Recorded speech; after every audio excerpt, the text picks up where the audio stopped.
നല്ല പ്രഭാതത്തിൽ നമുക്ക് ദൈവവചനത്തിൻ്റെ മുമ്പാകെ ആയിരിക്കാൻ കർത്താവ് കൃപ നൽകിയതോർത്ത് ദൈവത്തിന് എല്ലാ മഹത്വവും അർപ്പിക്കുന്നു. ദൈവം നമ്മെ സഹായിക്കട്ടെ. നമുക്ക് ഇവരെ കൂടാതെ പ്രാരംഭത്തിൽ തന്നെ നമുക്ക് ദൈവവചനത്തിലേക്ക് പ്രവേശിക്കാം. ഇന്ന് നാം നമ്മുടെ സമയപരിധിയിൽ നിന്ന് ചിന്തിക്കുവാനായിട്ടും പരിശോധിക്കുവാനായിട്ട് ആഗ്രഹിക്കുന്ന വേദഭാഗം കൊരിന്ത്യർക്ക് എഴുതിയ രണ്ടാം ലേഖനം. ആ രണ്ടാം ലേഖനത്തിൻ്റെ 5-ാം അധ്യായത്തിൻ്റെ 1 മുതൽ 10 വരെയുള്ള വേദഭാഗം നമുക്ക് വായിക്കാം. കൊരിന്ത്യർക്ക് എഴുതിയ രണ്ടാം ലേഖനം 5-ാം അധ്യായം 1 മുതൽ 10 വരെയുള്ള വേദഭാഗം. അവിടെ ഇങ്ങനെയാണ് വായിക്കുന്നത്: കൂടാരമായ ഞങ്ങളുടെ ഭൗമഭവനം അഴിഞ്ഞു പോയാൽ കൈപ്പണിയല്ലാത്ത നിത്യഭവനമായി ദൈവത്തിൻ്റെ ദാനമായൊരു കെട്ടിടം ഞങ്ങൾക്ക് സ്വർഗത്തിൽ ഉണ്ടെന്ന് അറിയുന്നു. ഈ കൂടാരത്തിൽ ഞെരുങ്ങിക്കൊണ്ട് ഞങ്ങൾ നഗ്നരായിട്ടല്ല, ഉടുപ്പുള്ളവരായി ഇരിക്കുന്നു. എങ്കിൽ സ്വർഗീയമായ ഞങ്ങളുടെ പാർപ്പിടം അതിനു മീതെ ധരിപ്പാൻ വാഞ്ചിക്കുന്നു. ഉരുവാനല്ല, മർത്യമായത് ജീവനാൽ നീങ്ങിപ്പോകേണ്ടതിന് മീതെ ഉടുപ്പാൻ ഇച്ഛിക്കയാൽ ഞങ്ങൾ ഈ കൂടാരത്തിൽ ഇരിക്കുന്നിടത്തോളം ഭാരപ്പെട്ട് ഞെരുങ്ങുന്നു. അതിനായി ഞങ്ങളെ ഒരുക്കിയത് ആത്മാവിനെ അച്ചാരമായി തന്നിരിക്കുന്ന ദൈവം തന്നെ. ആകയാൽ ഞങ്ങൾ എല്ലായ്പ്പോഴും ധൈര്യപ്പെട്ടും ശരീരത്തിൽ വസിക്കുമ്പോഴൊക്കെയും കർത്താവിനോട് അകന്ന് പരദേശികളായിരിക്കുന്നു എന്ന് അറിയുന്നു. കാഴ്ചയാലല്ല, വിശ്വാസത്താൽ അത്രേ ഞങ്ങൾ നടക്കുന്നത്. ഇങ്ങനെ ഞങ്ങൾ ധൈര്യപ്പെട്ട് ശരീരം വിട്ട് കർത്താവിനോട് കൂടെ വസിപ്പാൻ അധികം ഇഷ്ടപ്പെടുന്നു. അതുകൊണ്ട് ശരീരത്തിൽ വസിച്ചാലും ശരീരം വിട്ടാലും ഞങ്ങൾ അവനെ പ്രസാദിപ്പിക്കുന്നവർ ആകുവാൻ അഭിമാനിക്കുന്നു. അവനവൻ ശരീരത്തിലിരിക്കുമ്പോൾ ചെയ്തത് നല്ലതാകിലും തീയതാകിലും അതിന് തക്കവണ്ണം പ്രാപിക്കേണ്ടതിന് നാം എല്ലാവരും ക്രിസ്തുവിൻ്റെ ന്യായാസനത്തിൻ്റെ മുമ്പാകെ വെളിപ്പെടേണ്ടതാകും. ഈ വേദഭാഗം നമുക്ക് സുപരിചിതമായ ഒരു വേദഭാഗമാണ്. ഇവിടെ നിന്ന് നിങ്ങൾ നിരവധി വചനം അല്ലെങ്കിൽ ചിന്തകൾ, മറ്റ് പ്രസംഗങ്ങൾ, പഠനങ്ങളൊക്കെ കേട്ടിരിക്കാം, പഠിച്ചിരിക്കാം, ചിന്തിച്ചിരിക്കാം. അതൊക്കെ നമ്മുടെ ആത്മീക ജീവിതത്തിന് എന്നും മുതൽക്കൂട്ടായിരിക്കുന്നതാണ്. ഒരിക്കൽ കൂടെ ഈ വേദഭാഗത്ത് നിന്നുകൊണ്ട് ഞാനും നിങ്ങളോട് സംസാരിക്കുവാനായിട്ട് ആഗ്രഹിക്കുന്ന കാര്യം അതിൻ്റെ 9-ാമത്തെ വാക്യത്തെ ആസ്പദമാക്കിയാണ് ഈ 10 വാക്യങ്ങളിലൂടെ നാം കടന്നു പോകുന്നത്. ഈ പ്രഭാതത്തിൽ 9-ാമത്തെ വാക്യം എങ്ങനെയാണ്: അതുകൊണ്ട് ശരീരത്തിൽ വസിച്ചാലും ശരീരം വിട്ടാലും ഞങ്ങൾ അവനെ പ്രസാദിപ്പിക്കുന്നവർ ആകുവാൻ അഭിമാനിക്കുന്നു. ചില ഭാഷാന്തരങ്ങളിൽ നമുക്കറിയാം ഞങ്ങളുടെ ലക്ഷ്യം അതാണെന്നാണ് ചില ഭാഷാ വിവർത്തനത്തിൽ നമുക്ക് കാണുവാനായിട്ട് കഴിയുന്നത്. കൊരിന്ത്യ ലേഖനത്തെക്കുറിച്ച് തന്നെ നാം പരിശോധിച്ചാൽ നമുക്കറിയാം, കൊരിന്ത്യ ലേഖനം നിരവധി പ്രശ്നബാധിതമായ കാര്യങ്ങളിലൂടെ കടന്നുപോയിക്കൊണ്ടാണ് താൻ അത് എഴുതിയിരിക്കുന്നത്. അങ്ങനെ കടന്നു വരുമ്പോൾ ഈ 1 കൊരിന്ത്യർ 15-ാം അധ്യായവും അതുപോലെ ഈ 5-ാം അധ്യായമൊക്കെ നാം പരിശോധിക്കുമ്പോൾ അറിയാം, വരാൻ പോകുന്ന, നമുക്ക് ലഭിക്കാൻ പോകുന്ന ഒരു ശരീരത്തെയും നിത്യതയെയും കുറിച്ച് ഓർമ്മിപ്പിക്കുന്ന കാര്യങ്ങളാണ് കൂടുതൽ ശക്തമായിട്ട് പ്രതിപാദിച്ചിരിക്കുന്നത്. അപ്പം ഇങ്ങനെ പ്രതിപാദിച്ചു വരുമ്പോൾ ഈ വേദഭാഗം നാം പരിശോധിക്കുമ്പോൾ പൗലോസ് ഈ കാര്യം കൊരിന്ത്യരോട് വളരെ വ്യക്തമായിട്ടാണ് സംസാരിക്കുന്നത്. അങ്ങനെ അവരോട് സംസാരിക്കുവാനായിട്ടുള്ള ഒരു കാരണം നിങ്ങൾ ഒരു പക്ഷേ പരിശോധിച്ചിട്ടുണ്ടാകാം. ഈ ലേഖനത്തിൻ്റെ പശ്ചാത്തലം മനസ്സിലാക്കിയാൽ ഈ ലേഖനത്തിലെ എല്ലാ കാരണങ്ങളും താൻ എഴുതിയിരിക്കുന്നതിൻ്റെ എല്ലാ ഇതിവൃത്തവും നമുക്ക് മനസ്സിലാകും. അതിൻ്റെ പശ്ചാത്തലം നാം പരിശോധിക്കുമ്പോൾ നമുക്കറിയാം, കൊരിന്ത് എന്ന് പറയുന്നത് അറിയപ്പെടുന്ന ഒരു സ്ഥലമാണ്. ഏറെ വിശദീകരിക്കുന്നില്ല എങ്കിലും ഈ കൊരിന്തിലെ സുവിശേഷം കടന്നു എന്നത് നാം അറിയുന്നത് പോലെ AD 52 കാലഘട്ടങ്ങളിൽ പൗലോസിൻ്റെ 2ാം മിഷണറി യാത്രയിലാണ് കൊരിന്തിലേക്ക് സുവിശേഷം കടന്നിരുന്നത്. ഈ കാലഘട്ടത്തിൽ സുവിശേഷം അവിടെ കടന്നു ചെല്ലുമ്പോൾ കൊരിന്തിനെ സംബന്ധിച്ച് പറഞ്ഞാൽ വളരെ മ്ലേച്ഛകരമായ ഒരു സ്ഥലമാണ് കൊരിന്ത്. എന്ന് പറഞ്ഞാൽ ലൈംഗിക അരാജകത്വം നിലനിൽക്കുന്ന, അധാർമികത നിലനിൽക്കുന്ന, മന്ത്രവാദങ്ങളുടെയും ആഭിചാരങ്ങളുടെയും കലവറ എന്നറിയപ്പെടുന്ന ഒരു സ്ഥലമായിരുന്നു കൊരിന്ത്. അഫ്രോഡൈറ്റി എന്ന് പറയുന്ന ദേവതയുടെ ലോകപ്രസിദ്ധമായ ഒരു ക്ഷേത്രം അവിടെ ഉണ്ടായിരുന്നു. ആ ക്ഷേത്രം അക്രോകൊരിന്ത് എന്ന് പറയുന്ന സ്ഥലത്തായിരുന്നു. ഉലുഘു എന്ന് പറയുന്ന പ്രധാനപ്പെട്ട അറിയപ്പെടുന്ന ചരിത്രത്തിൽ എഴുതിയിടപ്പെട്ട ഒരു ക്ഷേത്രവും അവിടെ ഉണ്ടായിരുന്നു. എല്ലാം കൊണ്ടും കൊരിന്ത് വളരെ വിശ്വപ്രസിദ്ധമായിരുന്നു. പക്ഷേ അധാർമിക ജീവിതമായിരുന്നു മുമ്പിൽ നിന്നിരുന്നത്. അഫ്രോഡൈറ്റി ദേവതയുടെ ക്ഷേത്രത്തിലേക്ക് 10 വയസ്സോ 12 വയസ്സോ പ്രായമായ കുഞ്ഞുങ്ങളെ വീടിൻ്റെയും നാടിൻ്റെയും അഭിവൃദ്ധിക്ക് വേണ്ടിയിട്ട് ഈ കുഞ്ഞുങ്ങളെ കാഴ്ചവെക്കുന്ന ഒരു പദ്ധതി ഉണ്ടായിരുന്നു. അവർ പിന്നീട് ദേവദാസികളായിട്ട് തങ്ങളെ തന്നെ വിറ്റ് ജീവിക്കുന്ന പ്രകൃതം, ആയിരക്കണക്കിന് ദേവദാസികളുടെ കൂട്ടം കൊരിന്തിലുണ്ടായിരുന്നു.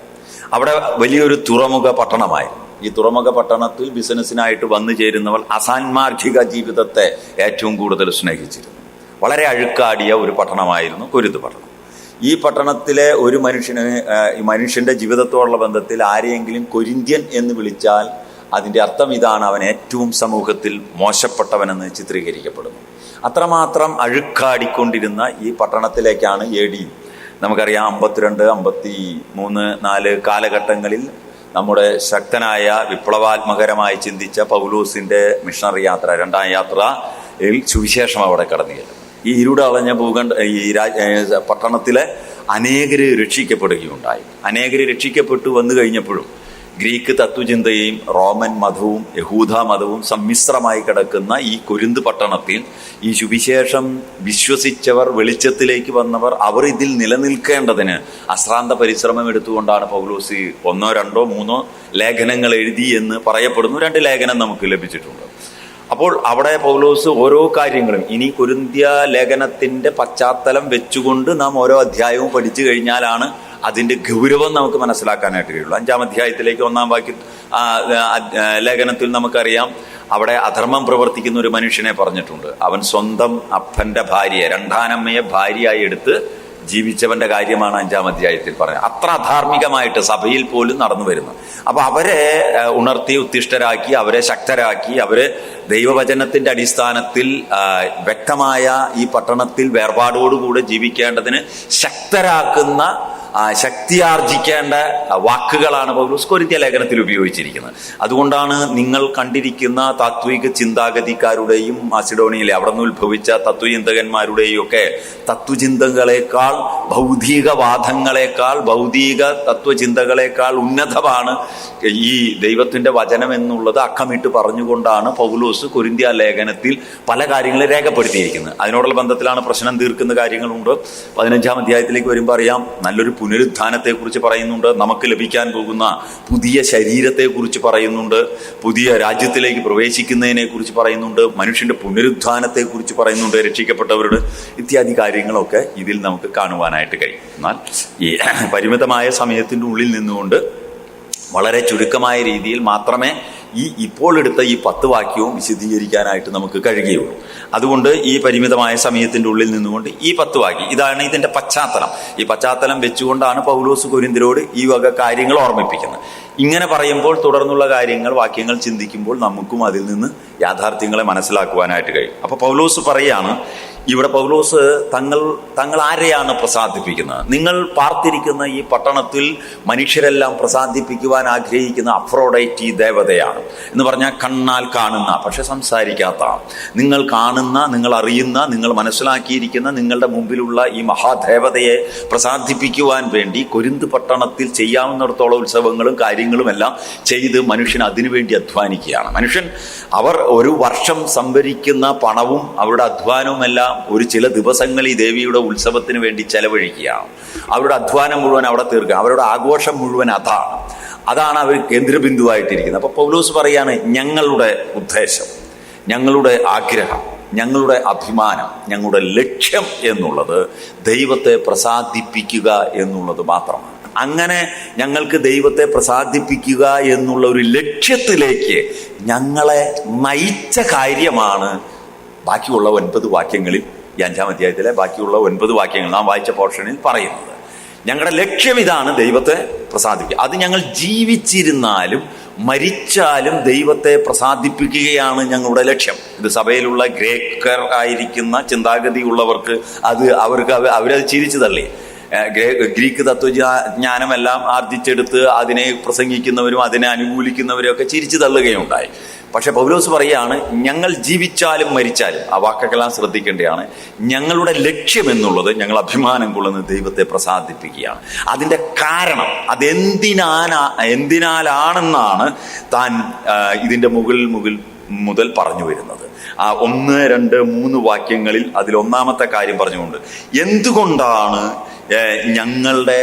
ഞങ്ങൾ ഇതിൽ അഭിമാനിക്കുന്നത്, ഞങ്ങൾ ദൈവത്തെ പ്രസാദിപ്പിക്കുവാനായിട്ട് തുനിഞ്ഞിറങ്ങിയത്, ജീവിച്ചാലും മരിച്ചാലും ദൈവത്തെ പ്രസാദിപ്പിക്കുക അല്ലെങ്കിൽ അത് ഞങ്ങളുടെ ലക്ഷ്യമായി തീരുവാൻ കാരണം എന്താണ്? ഒന്നാമത്തെ കാരണം ഒരറിവാണ്. ആ അറിവിനെ കുറിച്ച് പൗലോസ് പറയാണ് 1, 2, 3 വാക്യം.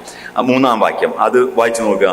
കൂടാരമായ ഞങ്ങളുടെ ഭൗമഭവനം അഴിഞ്ഞുപോയാൽ കൈപ്പണിയല്ലാത്ത നിത്യഭവനമായി ദൈവത്തിന്റെ ദാനമായ ഒരു കെട്ടിടം ഞങ്ങൾക്ക് സ്വർഗത്തിലുണ്ടെന്ന് അറിയുന്നു. ഈ കൂടാരത്തിൽ ഞെരുങ്ങിക്കൊണ്ട് ഞങ്ങൾ നഗ്നരായിട്ടല്ല ഉടുപ്പുള്ളവരായിരിക്കുന്നു. എങ്കിൽ സ്വർഗീയമായ ഞങ്ങളുടെ പാർപ്പിടം അതിനു മീതെ ധരിപ്പാൻ വാഞ്ചിക്കുന്നു. ഞങ്ങൾ ദൈവത്തെ പ്രസാദിപ്പിക്കുവാനായിട്ടുള്ള കാരണം, ഒന്നാമത്തെ കാരണം ഇതാണ്. ഈ അറിവ് ഞങ്ങൾക്കുണ്ട്.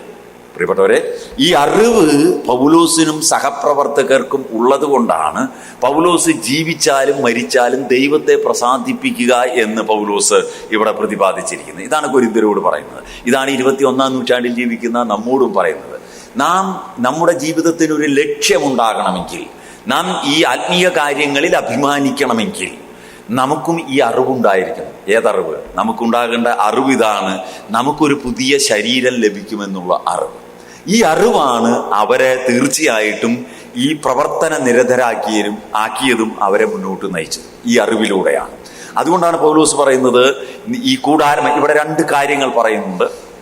ഒരു തർക്കത്തിനല്ല, എങ്കിലും ഒരു പഠനമുണ്ട്. ആ പഠനം ഇങ്ങനെയാണ്: മരിച്ചു കഴിയുമ്പോൾ, വിശ്വാസികൾ മരിച്ചു കഴിയുമ്പോൾ അപ്പോൾ തന്നെ താൽക്കാലികമായി ദൈവം തരുന്ന ഒരു ശരീരത്തെക്കുറിച്ചാണ് പറയപ്പെടുന്നതെന്ന് വിശ്വസിക്കുകയും പഠിപ്പിക്കുകയും ചെയ്യുന്ന പണ്ഡിതന്മാരുണ്ട്. എന്നാൽ നമുക്ക് കർത്താവായ യേശുക്രിസ്തുവിന്റെ കാഹളം ധ്വനിച്ച് നാം പുനരുദ്ധാനം ധരിക്കുമ്പോൾ ലഭിക്കുന്ന ശരീരമാണെന്ന് പറയുന്നുണ്ട്. ഇത് 2 ഏത് പറഞ്ഞാലും തെറ്റല്ല. പക്ഷെ നാം ഇതിനെ ഏത് പഠിച്ചാലും തെറ്റല്ല.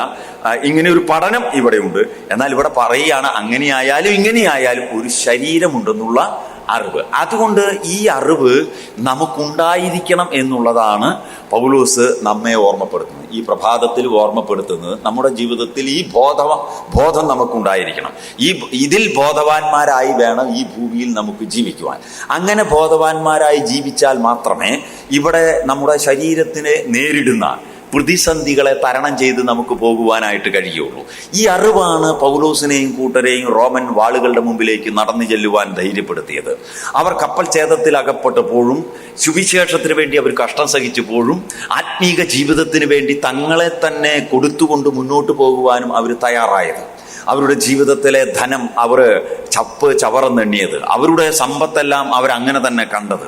ആ നിലയിൽ അതിനെയെല്ലാം തിരസ്കരിച്ചുകൊണ്ട്, ത്യജിച്ചുകൊണ്ട് അവർക്ക് സുവിശേഷത്തിന് വേണ്ടി നിലനിൽക്കുവാനായിട്ട് കഴിഞ്ഞത് ഈ അറിവ് അവർക്ക് ഉള്ളത് കൊണ്ടാണ്. പ്രിയപ്പെട്ടവരെ, പലപ്പോഴും നമ്മുടെ ജീവിതത്തിൽ നമുക്ക് കഴിയാത്തതിൻ്റെ പ്രധാനപ്പെട്ട കാരണം, നമുക്ക് കഴിഞ്ഞിട്ടില്ലെങ്കിൽ അതിൻ്റെ പ്രധാനപ്പെട്ട കാരണം എന്നുള്ളത് ഈ നമുക്ക് ലഭിക്കാൻ പോകുന്ന പുതിയ ശരീരത്തെക്കുറിച്ച്, പ്രിയപ്പെട്ടവരെ, വരാൻ പോകുന്ന നല്ലൊരു പുനരുദ്ധാനത്തെക്കുറിച്ച് വായിച്ചു വിടുകയും കേട്ടുമടങ്ങുകയും ചെയ്യുന്നവരാണ് നാം.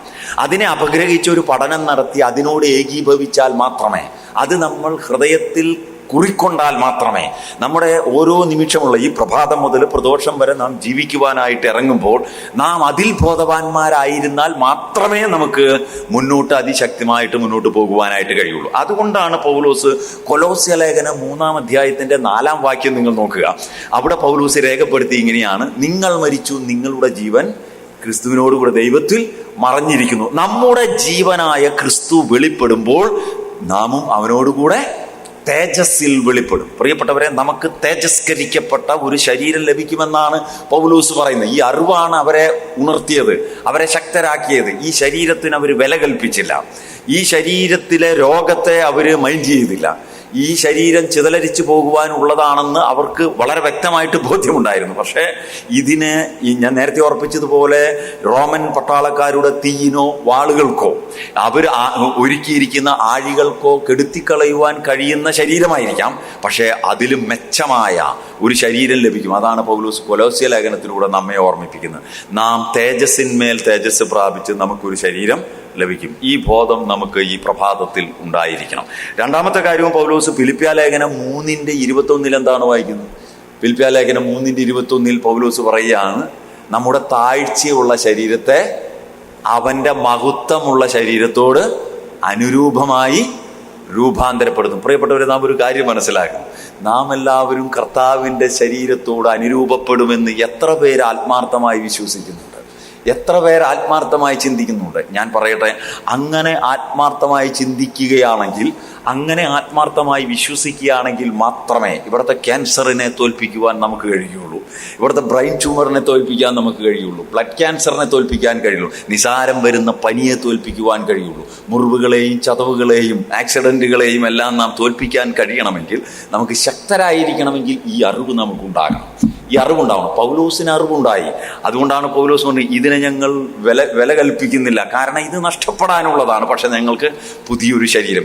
ഈ കാര്യത്തെക്കുറിച്ച് നമ്മുടെ കുഞ്ഞുങ്ങളടക്കം നമുക്കെല്ലാവർക്കും നല്ല അവബോധമുണ്ടായിരിക്കണം. നമുക്കൊരു പുതിയ ശരീരം ലഭിക്കാൻ പോവുകയാണ്. അത് താഴ്ചയുള്ള ശരീരം, അവൻ്റെ മഹത്വമുള്ള ശരീരത്തോട് ഏത് മതം പറഞ്ഞിട്ടുണ്ട്? ഏത് ഗുരു പറഞ്ഞിട്ടുണ്ട്? ആര് പറഞ്ഞിട്ടുണ്ട്? ആർക്ക് പറയാനായിട്ട് കഴിയും? നോക്കുക, ഇത് യേശുക്രിസ്തു തമാശ പറഞ്ഞിട്ടില്ല, യേശുക്രിസ്തു അഭിപ്രായം പറഞ്ഞിട്ടില്ല, യേശുക്രിസ്തു നുണ പറഞ്ഞിട്ടില്ല, അപ്പോസ്തലന്മാരാരും നുണ പറഞ്ഞിട്ടില്ല, ബൈബിൾ ഒരിക്കലും നുണ പറയുന്നില്ല. പ്രിയപ്പെട്ടവരെ, നമ്മെ ചൈതന്യപ്പെടുത്തേണ്ടതും നമ്മെ സന്തോഷത്തിലേക്ക് നയിക്കേണ്ടത് നമ്മുടെ സമ്പത്തോ നമ്മുടെ പണമോ നമ്മുടെ വിദ്യാഭ്യാസമോ നമുക്കുള്ളതോ ഈ ലോക സമുച്ചയങ്ങളിൽ പടുത്തുയർത്തപ്പെട്ടിരിക്കുന്ന ലോകത്തിൻ്റെ അറിവോ അല്ല. നമ്മെ ധൈര്യപ്പെടുത്തേണ്ടത് ദൈവവചനത്തിലെ ഈ അറിവാണ്. നമുക്ക് ലഭിക്കാൻ പോകുന്ന തേജസ്കരിക്കപ്പെടുന്ന ഒരു ശരീരം നമുക്ക് ലഭിക്കുമെന്നുള്ള അറിവ് നമ്മുടെ ഉള്ളിലുണ്ടെങ്കിലാണ് നമുക്ക് ആത്മീയ സന്തോഷം ഉണ്ടാകുകയുള്ളൂ. രോഗത്തിൻ്റെ മുമ്പിലും നമുക്ക് സന്തോഷിക്കുവാനായിട്ട് കഴിയുള്ളൂ, സഹിക്കാനായിട്ട് കഴിയുള്ളൂ, വഹിക്കാനായിട്ട് കഴിയുള്ളൂ, ക്ഷമിക്കാനായിട്ട് കഴിയുള്ളൂ. ഒരു പുതിയ ശരീരം തീർന്നില്ല. വാക്യങ്ങളേറെ ഉണ്ട്. 1 യോഹന്നാൻ 3:2 എന്താ പറയുന്നത്? കുഞ്ഞുങ്ങളെ എന്താ പറഞ്ഞ പാവം അത് പറഞ്ഞു വന്നിട്ട് 3:2 പറയുകയാണ്. 3-ാം അധ്യായത്തിന്റെ 2-ാം വാക്യം, കാൺമീൻ നാം ദൈവമക്കൾ എന്ന് വിളിക്കപ്പെടുവാൻ പിതാവ് നമുക്ക് എത്ര, അതൊക്കെ അവിടെ പറഞ്ഞു പറയാണ്, നാം അവനോട് സദൃശ്യന്മാരാകും. ഇതിനോട് പൂരകമായ വാക്യങ്ങളാണ് അതെല്ലാം. നാം അവനോട് നമ്മൾ വിശ്വസിക്കുന്നുണ്ടോ? രക്ഷിക്കപ്പെടും. നമ്മൾ യേശുക്രിസ്തു ദൈവമാണെന്ന് വിശ്വസിക്കും. നമ്മളെല്ലാ കാര്യവും വിശ്വസിക്കണം. അത് മാത്രം വിശ്വസിച്ചാൽ പോരല്ലോ. നാം അവനോട് സദൃശ്യന്മാരാകും. അതാണ് ദൈവവചനം പറയുന്നത്. ഈ അറിവാണ് പൗലോസിനെ എല്ലാ കാര്യങ്ങളെയും തൃണവൽക്കരിച്ചുകൊണ്ട് മുന്നോട്ട് പോകുവാനായിട്ട് പൗലോസിനുണ്ടായ ചൈതന്യം, ശക്തി.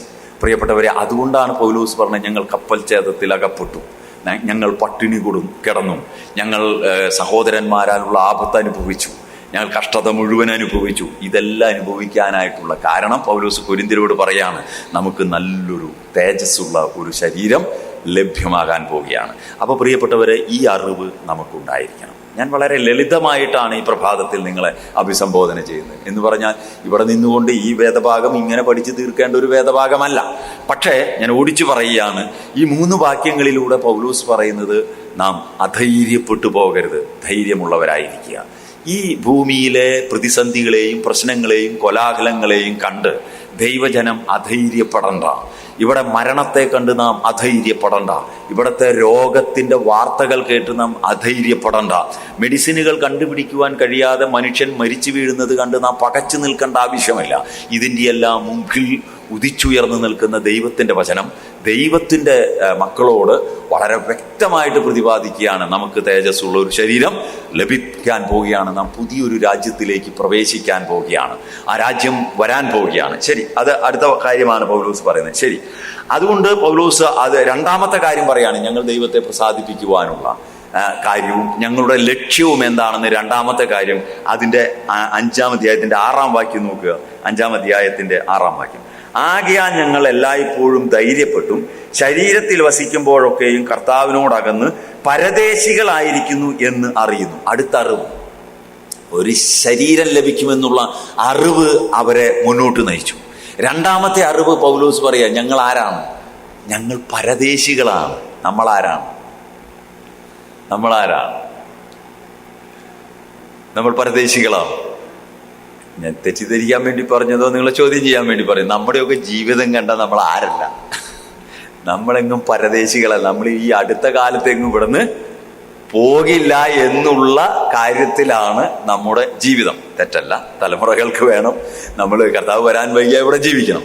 പക്ഷേ ദൈവവചനം നമ്മെ ഓർമ്മിപ്പിക്കുന്നത് പൗലോസിന്റെ അറിവ്. പൗലോസ് ജീവിച്ചാലും മരിച്ചാലും ക്രിസ്തുവിനായി എന്ന് പറയുവാനും, ജീവിച്ചാലും മരിച്ചാലും ഞങ്ങൾ ദൈവത്തെ പ്രസാദിപ്പിക്കുന്നു എന്ന് ഇവിടെ പറയും. ഫിലിപ്പിയ ലേഖനത്തിലാണ് അത് പറഞ്ഞിരിക്കുന്നത്. ഇവിടെ ജീവിച്ചാലും മരിച്ചാലും ഞങ്ങളുടെ ലക്ഷ്യം ക്രിസ്തുവിനെ പ്രസാദിപ്പിക്കുക എന്നുള്ളത് പൗലോസ് പറയാൻ കാരണം, ഒന്ന് നല്ലൊരു ശരീരം ലഭിക്കുമെന്ന്, രണ്ടാമത്തെ അറിവ്. പൗലോസിന് അറിവുണ്ട്. പൗലോസ് പറയുന്ന കൊരിന്ത്യരെ നിങ്ങൾക്ക് ഈ അറിവുണ്ടായിരിക്കണം. ഈ അറിവ് നൽകുന്നതാണ് ദൈവവചനം. അത് നാം പരിശോധിക്കുകയും പഠിക്കുകയും അത് മനസ്സിലാക്കുകയും ചെയ്താലേ നമുക്ക് അറിവുണ്ടാകുകയുള്ളൂ. അപ്പോൾ രണ്ടാമത്തെ അറിവ് പറയാണ്, ഞങ്ങൾ പരദേശികളാണ്. ഞങ്ങൾ പരദേശികൾ. പരദേശി എന്ന് പറഞ്ഞാൽ ഞങ്ങൾ സ്ഥിരവാസം ഉള്ളവരല്ല ഈ ഭൂമി. ഇതെല്ലാം നമുക്കറിയാം. അപ്പൊ നിങ്ങൾ ചോദിക്കേണ്ട, ഇതൊക്കെ നമുക്ക് അറിഞ്ഞുകൂടെ? എപ്പോഴായാലും ഒരിക്കൽ മരിക്കും. പക്ഷെ എപ്പോഴായാലും ഒരിക്കൽ മരിക്കുമെന്ന് അറിയാമെങ്കിലും നമ്മുടെ ജീവിതം എങ്ങനെയാണ്? അതാണ് ഈ അറിവ് ഉണ്ടാകണമെന്ന് പറഞ്ഞത്. എപ്പോഴായാലും നാം മരിക്കും, നാം പരദേശികളാണെന്നുള്ള അറിവ് നമുക്കുണ്ട്. പക്ഷെ പൗലോസ് പറയാണ്, ആ പരദേശിയാണെന്നുള്ള അറിവിനാൽ നമ്മുടെ ജീവിതത്തെ വെളിയിൽ കൊണ്ടുവരണം. അത് നമ്മുടെ സഭയിൽ വെളിപ്പെടുന്നുണ്ടോ? അത് നമ്മുടെ സമൂഹത്തിൽ വെളിപ്പെടുന്നുണ്ടോ? അത് നമ്മുടെ സുഹൃത്തുക്കളുടെ ഇടയിൽ വെളിപ്പെടുന്നുണ്ടോ? അത് നമ്മുടെ ജീവിതത്തിൽ എല്ലാ മേഖലകളിലും വെളിപ്പെടുന്നുണ്ടോ? ഞാൻ പരദേശിയാണ് എന്നുള്ള വെളിപ്പെടുത്തൽ നമ്മുടെ ജീവിതത്തിൽ ഉണ്ടോ എന്നുള്ളതാണ്. പൗലോസ് അത് വെളിപ്പെടുത്തി. അതുകൊണ്ടാണ് പൗലോസ് നാം ഓരോ പുസ്തകങ്ങൾ വായിക്കുമ്പോൾ പൗലോസ് ആണോ എഴുതിയോ എന്ന് തർക്കമുണ്ടെങ്കിൽ തന്നെ ഈ എബ്രായ ലേഖനം 13-ാം അധ്യായത്തിന്റെ 14-ാം വാക്യത്തിൽ എന്താണ് വായിക്കുന്നത്? എബ്രായ ലേഖനം 13-ാം അധ്യായത്തിന്റെ 14-ാം വാക്യം, അതിനോട് ചേർന്ന വാക്യമാണ്. അവിടെ പ്രതിപാദിച്ചിരിക്കുന്ന ഇതാണ്, നമുക്കിവിടെ നിലനിൽക്കുന്ന നഗരമില്ലല്ലോ. നാം ഒരു കാര്യം മനസ്സിലാക്കണം, നമ്മളെല്ലാവരും നല്ല നല്ല പട്ടണങ്ങളിലേക്ക് ചേക്കേറുന്നവരാണ് മനുഷ്യൻ. ജയിലുകളില്ലാത്ത, കൊലപാതകങ്ങൾ നടക്കാത്ത, അതുപോലെ സമാധാനം നിലനിൽക്കുന്ന പട്ടണങ്ങളെ സെർച്ച് ചെയ്തുകൊണ്ടിരിക്കുന്നവരാണ് നമ്മളെല്ലാവരും. അവിടങ്ങളിലേക്ക് മൈഗ്രേറ്റ് ചെയ്തു പോകുന്നവരാണ് നമ്മളെല്ലാവരും. സമാധാനപരമായ അന്തരീക്ഷത്തിലേക്ക് പോകുവാൻ ആഗ്രഹിക്കുന്നവരാണ് നാം എല്ലാവരും. അടുത്ത ജനറേഷൻ മുഴുവൻ, ഇപ്പോഴുള്ള ജനറേഷൻ മുഴുവൻ പോകുന്ന എവിടേക്കാണ്? യൂറോപ്പിലേക്ക് പോയാൽ 5 പൈസ സമ്പാദിക്കാൻ പറ്റില്ല. കാരണം അവിടെ സുഖവാസമാണ്, സുഖമായിട്ട് ജീവിക്കാം. ഇത് നമ്മുടെ മക്കൾക്ക് അറിയില്ലാണ്ടാണോ? കാശുണ്ടാക്കണമെങ്കിൽ ഗൾഫിലേക്ക് പോകണം. അവിടേക്ക് പോകണേക്കാൾ കൂടുതൽ എവിടേക്കാ പോണേ? നെതർലൻഡ്സും അയർലൻഡും സ്വിറ്റ്സർലൻഡും സ്കോട്ട്ലൻഡും ന്യൂസിലാൻഡും ഓസ്ട്രേലിയയും നോർവേയും പോലുള്ള രാജ്യങ്ങളിലേക്ക് പോണ്ട എന്നൊന്നും ഞാൻ പറഞ്ഞില്ല. നിങ്ങൾ ദൈവത്തെ ഓർത്ത് അങ്ങനെ നേരെ തിരിച്ച് ചിന്തിക്കരുത്. ഞാൻ ഒരു യാഥാർത്ഥ്യം പറഞ്ഞെന്ന് മാത്രം. ഇവിടേക്ക് പോകാൻ കാരണം എന്താണ്? ചില രാജ്യങ്ങളെ കുറിച്ച് പറഞ്ഞാൽ അവിടെ യുദ്ധമില്ല, ജയിലില്ല. ഈ കഴിഞ്ഞിടയ്ക്ക് ഞാൻ വായിക്കുകയുണ്ടായി, ഒരു രാജ്യത്ത് മരണമില്ല എന്ന്. നോർവേയിൽ നിന്ന് 1200 കിലോമീറ്റർ പോകണം. ഐസ് പ്ലാന്റ് ആണ്, ഐസ് വീണ്. അതായത് ഏകദേശം 8 മാസവും അവിടെ എന്താണ്, ഈ സൂര്യൻ ഇല്ല, അല്ലെങ്കിൽ തണുപ്പാണെന്ന് പറയുന്നു. ഒരു രാജ്യത്തെ കുറിച്ച് പേരെന്റെ നാവിലുണ്ട്, പറയാൻ കിട്ടുന്നില്ല. അപ്പോൾ ആ രാജ്യത്ത് അവിടെ മരണമില്ലത്രേ. വേറെ ഒന്നുമല്ല, അവിടെ പ്രായമായി കഴിഞ്ഞ ആൾക്കാരെ അവിടെ നിന്ന് മാറ്റും. അവിടെ മറവ് ചെയ്യാൻ പറ്റില്ല, കാരണം ദഹിക്കില്ല. അപ്പോ അവിടെ മരണമില്ലാത്ത രാജ്യം മനുഷ്യൻ ആഗ്രഹിക്കുന്നു, അല്ലേ? ആഗ്രഹിക്കുന്നു. ദൈവത്തിന്റെ വചനം പറയാണ്, ഇവിടെ നിലനിൽക്കുന്ന ഒരു പട്ടണവുമില്ല, ഒരു പട്ടണവുമില്ല. നമുക്കറിയാം, ലോകത്തിലെ പേരുകേട്ട പ്രഗത്ഭർ പടുത്തുയർത്തിയ സമുച്ചയങ്ങളെല്ലാം അമ്പേച്ചില് കുട്ടാരം പോലെ തകർന്നു വീഴുന്നത് നമ്മുടെ ദൃഷ്ടി കൊണ്ട് നാം കണ്ടതാണ്. 2001, 2002 കാലഘട്ടങ്ങളിൽ നമുക്കറിയാം, അമേരിക്കയുടെ ചാര കണ്ണുകളെ ഭേദിച്ചുകൊണ്ടാണ് ബിൻലാദന്റെ വ്യൂഹം കടന്നു ചെന്ന് വേൾഡ് ട്രേഡ് സെന്ററിന്റെ അടിച്ച് തകർത്ത് നിലംപരിതാക്കി മനുഷ്യനെ മരണത്തിലേക്ക് പറഞ്ഞയച്ചത്. ലോക പോലീസ് ചെയ്യാമെന്ന് അമേരിക്ക പോലും ഞെട്ടിപ്പോയി. മനുഷ്യൻ ഉയർത്തിയിരിക്കുന്ന ഐഫൽ ഗോപുരം മുതൽ, ലോകത്തിലെ ചൈനയുടെ വൻമതിൽ മുതൽ, ബ്രസീലിലുള്ള സ്റ്റാച്ചു മുതൽ, പെറുവിലുള്ളതും പർവ്വതങ്ങൾ മുതൽ ലോകത്തിലുള്ള എല്ലാ മഹാ അത്ഭുതങ്ങളും അടിതെറ്റിയാൽ അമ്പേ തകർന്നു വീഴുന്നതേ ഉള്ളൂ. മനുഷ്യൻ കണ്ടിട്ടുള്ള എല്ലാ സൗധങ്ങളും തകർന്നു വീഴുവാനുള്ള, അതാണ് ബൈബിൾ വളരെ വ്യക്തമായിട്ട് പറയും, ഇവിടെ നിലനിൽക്കുന്ന നഗരമില്ല. ഇതൊക്കെ നമുക്ക് മുന്നറിയിപ്പാണ്. ഈ ബോധവാന്മാരായിരിക്കണം നാം, ഇതിൽ ബോധവാന്മാരായിരിക്കണമെന്നാണ് ദൈവവചനം ഈ പ്രഭാതത്തിലും എപ്പോഴും നമ്മെ ഓർമ്മിപ്പിക്കുന്നത്. നാം ഇതിൽ ബോധവാന്മാരായിരിക്കണം. അതുകൊണ്ടാണ് ലോകം വേണ്ട എനിക്ക് ഒന്നും വേണ്ട എന്ന് നമ്മുടെ പൂർവ്വഭക്തന്മാർ പാടിയത്. ഇപ്പൊ നമ്മൾ അങ്ങനെ പാടൂ? ലോകം വേണ്ട എനിക്ക് ഒന്നും വേണ്ട എന്ന് പറഞ്ഞാൽ നമ്മൾ പറയും പട്ടിണി കിടന്ന് ചത്തുപോകും. ലോകമില്ലെങ്കിൽ നമുക്ക് ജീവിക്കാൻ പറ്റില്ലാത്ത സ്ഥിതിയായി. ലോകം സഭയിലേക്ക് കടന്നു വന്നു കഴിഞ്ഞു. പ്രിയപ്പെട്ടവരെ, അങ്ങനത്തെ ഒരു സാഹചര്യത്തിലേക്ക് പോവുകയാണ്. വിശദീകരിക്കുന്നില്ല. അപ്പോൾ ഇവിടെ നിലനിൽക്കുന്ന നഗരമില്ലല്ലോ. അടുത്ത് പൗലോസ് പറയാണ്, ഫിലിപ്പിയ ലേഖനം 3:21, ഇവിടെ നിലനിൽക്കുന്ന നഗരമില്ലെങ്കിൽ 3:20. അവിടെ എന്താണ് പറയുന്നത്? നമ്മുടെ പൗരത്വമോ സ്വർഗത്തിലാകുന്നു. അപ്പൊ നമ്മൾ ഇവിടുത്തെ പൗരന്മാരാ. അപ്പൊ ഇവിടുത്തെ അപ്പൊ പൗലോസ് എന്താ അവിടെ, നമ്മൾ അങ്ങനെ ചിന്തിക്കൂ, എന്താണ് പൗലോസ് ഇവിടുത്തെ പൗരത്വത്തെ കുറിച്ച് അപ്പൊ പറയുന്നത്? ലോകത്തിലെ ഏറ്റവും വലിയ പൗരത്വമായിരുന്നു ഏത് പൗരത്വം? ഇന്ന് അമേരിക്കൻ പൗരത്വത്തിനേക്കാൾ മുന്തിയ പൗരത്വമായിരുന്നു റോമൻ പൗരത്വം. റോമൻ പൗരത്വം ഉണ്ടെന്ന് പറഞ്ഞാൽ കിട്ടാവിറയ്ക്കും പട്ടാളക്കാർ, കയറി ചെല്ലുന്ന ഓഫീസേഴ്സ് എല്ലാം റോമൻ പൗരത്വമുള്ളവനെ കണ്ടാൽ അവർ എഴുന്നേറ്റ് നിൽക്കും. അതാണ് റോമൻ സാമ്രാജ്യത്തിന്റെ പവർ, അതായിരുന്നു. അപ്പൊ പൗലോസ് അതിനെ നിഷ്പ്രഭമാക്കിക്കൊണ്ടാണ് ഫിലിപ്പിയക്കാരോടാ പറയുന്നത്, അല്ലയോ ഫിലിപ്പിയരെ, നിങ്ങൾ ഈ നമ്മുടെ പൗരത്വം എവിടെയാണ്?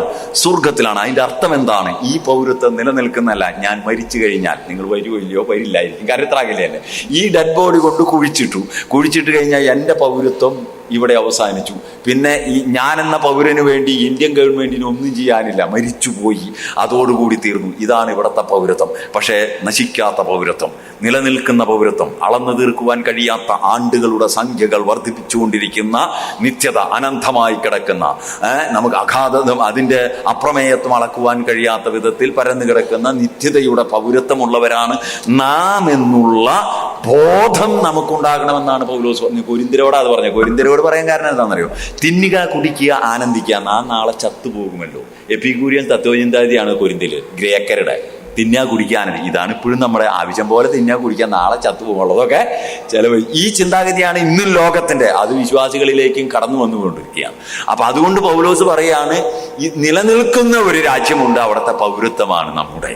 അതുകൊണ്ട് കൊരിന്ത്യരെ, നിങ്ങൾ ഉദ്ദേശിക്കുന്ന പൗരത്വമല്ല, നിങ്ങൾ ഉദ്ദേശിക്കുന്ന രാജ്യത്വമല്ല, നിലനിൽക്കുന്ന ഒരു പൗരത്വമുണ്ട്. ഈ ബോധം നമുക്കുണ്ടാകണം. എങ്കിൽ മാത്രമേ ദൈവത്തെ പ്രസാദിപ്പിക്കുവാനായിട്ട് നമുക്ക് കഴിയുള്ളൂ. നമ്മുടെ ആത്മീക ജീവിതത്തിന് ലക്ഷ്യമുണ്ടാകുകയുള്ളൂ. ഇല്ലെങ്കിൽ നമുക്ക് ലക്ഷ്യം ഉണ്ടാവും, മക്കളെ പഠിപ്പിക്കുക, വീട് പണിയുക, മറ്റുള്ളവനേക്കാൾ മെച്ചമായി എനിക്കും ജീവിക്കണം. ആ ലക്ഷ്യത്തിലേക്ക് നാം ഒതുങ്ങിക്കൂടും. ആത്മീകാഭിവൃദ്ധിയിലേക്കോ സഭയുടെ പ്രവർത്തന നിരതമായ കാര്യങ്ങളിലേക്കോ ദൈവം ഉദ്ദേശിക്കുന്ന കാര്യങ്ങളിലേക്കോ നമുക്ക് കടന്നു വരുവാൻ കഴിയാതെയാകും. നമ്മുടെ ലക്ഷ്യം നമ്മിൽ തന്നെ ഒതുങ്ങും, ഈ ലോകത്തിൽ തന്നെ ഒതുങ്ങും. അതുകൊണ്ട് ദൈവവചനം പറയാണ്, ഈ അറിവും ബോധവും ഉള്ളവരായി നാം ഇരിക്കണം. അതുകൊണ്ട് അതിൽ ഒരു വാക്യം കൂടെ നോക്കാം. എബ്രായ ലേഖനം 10:34 പറയുന്നത് എന്താണ്?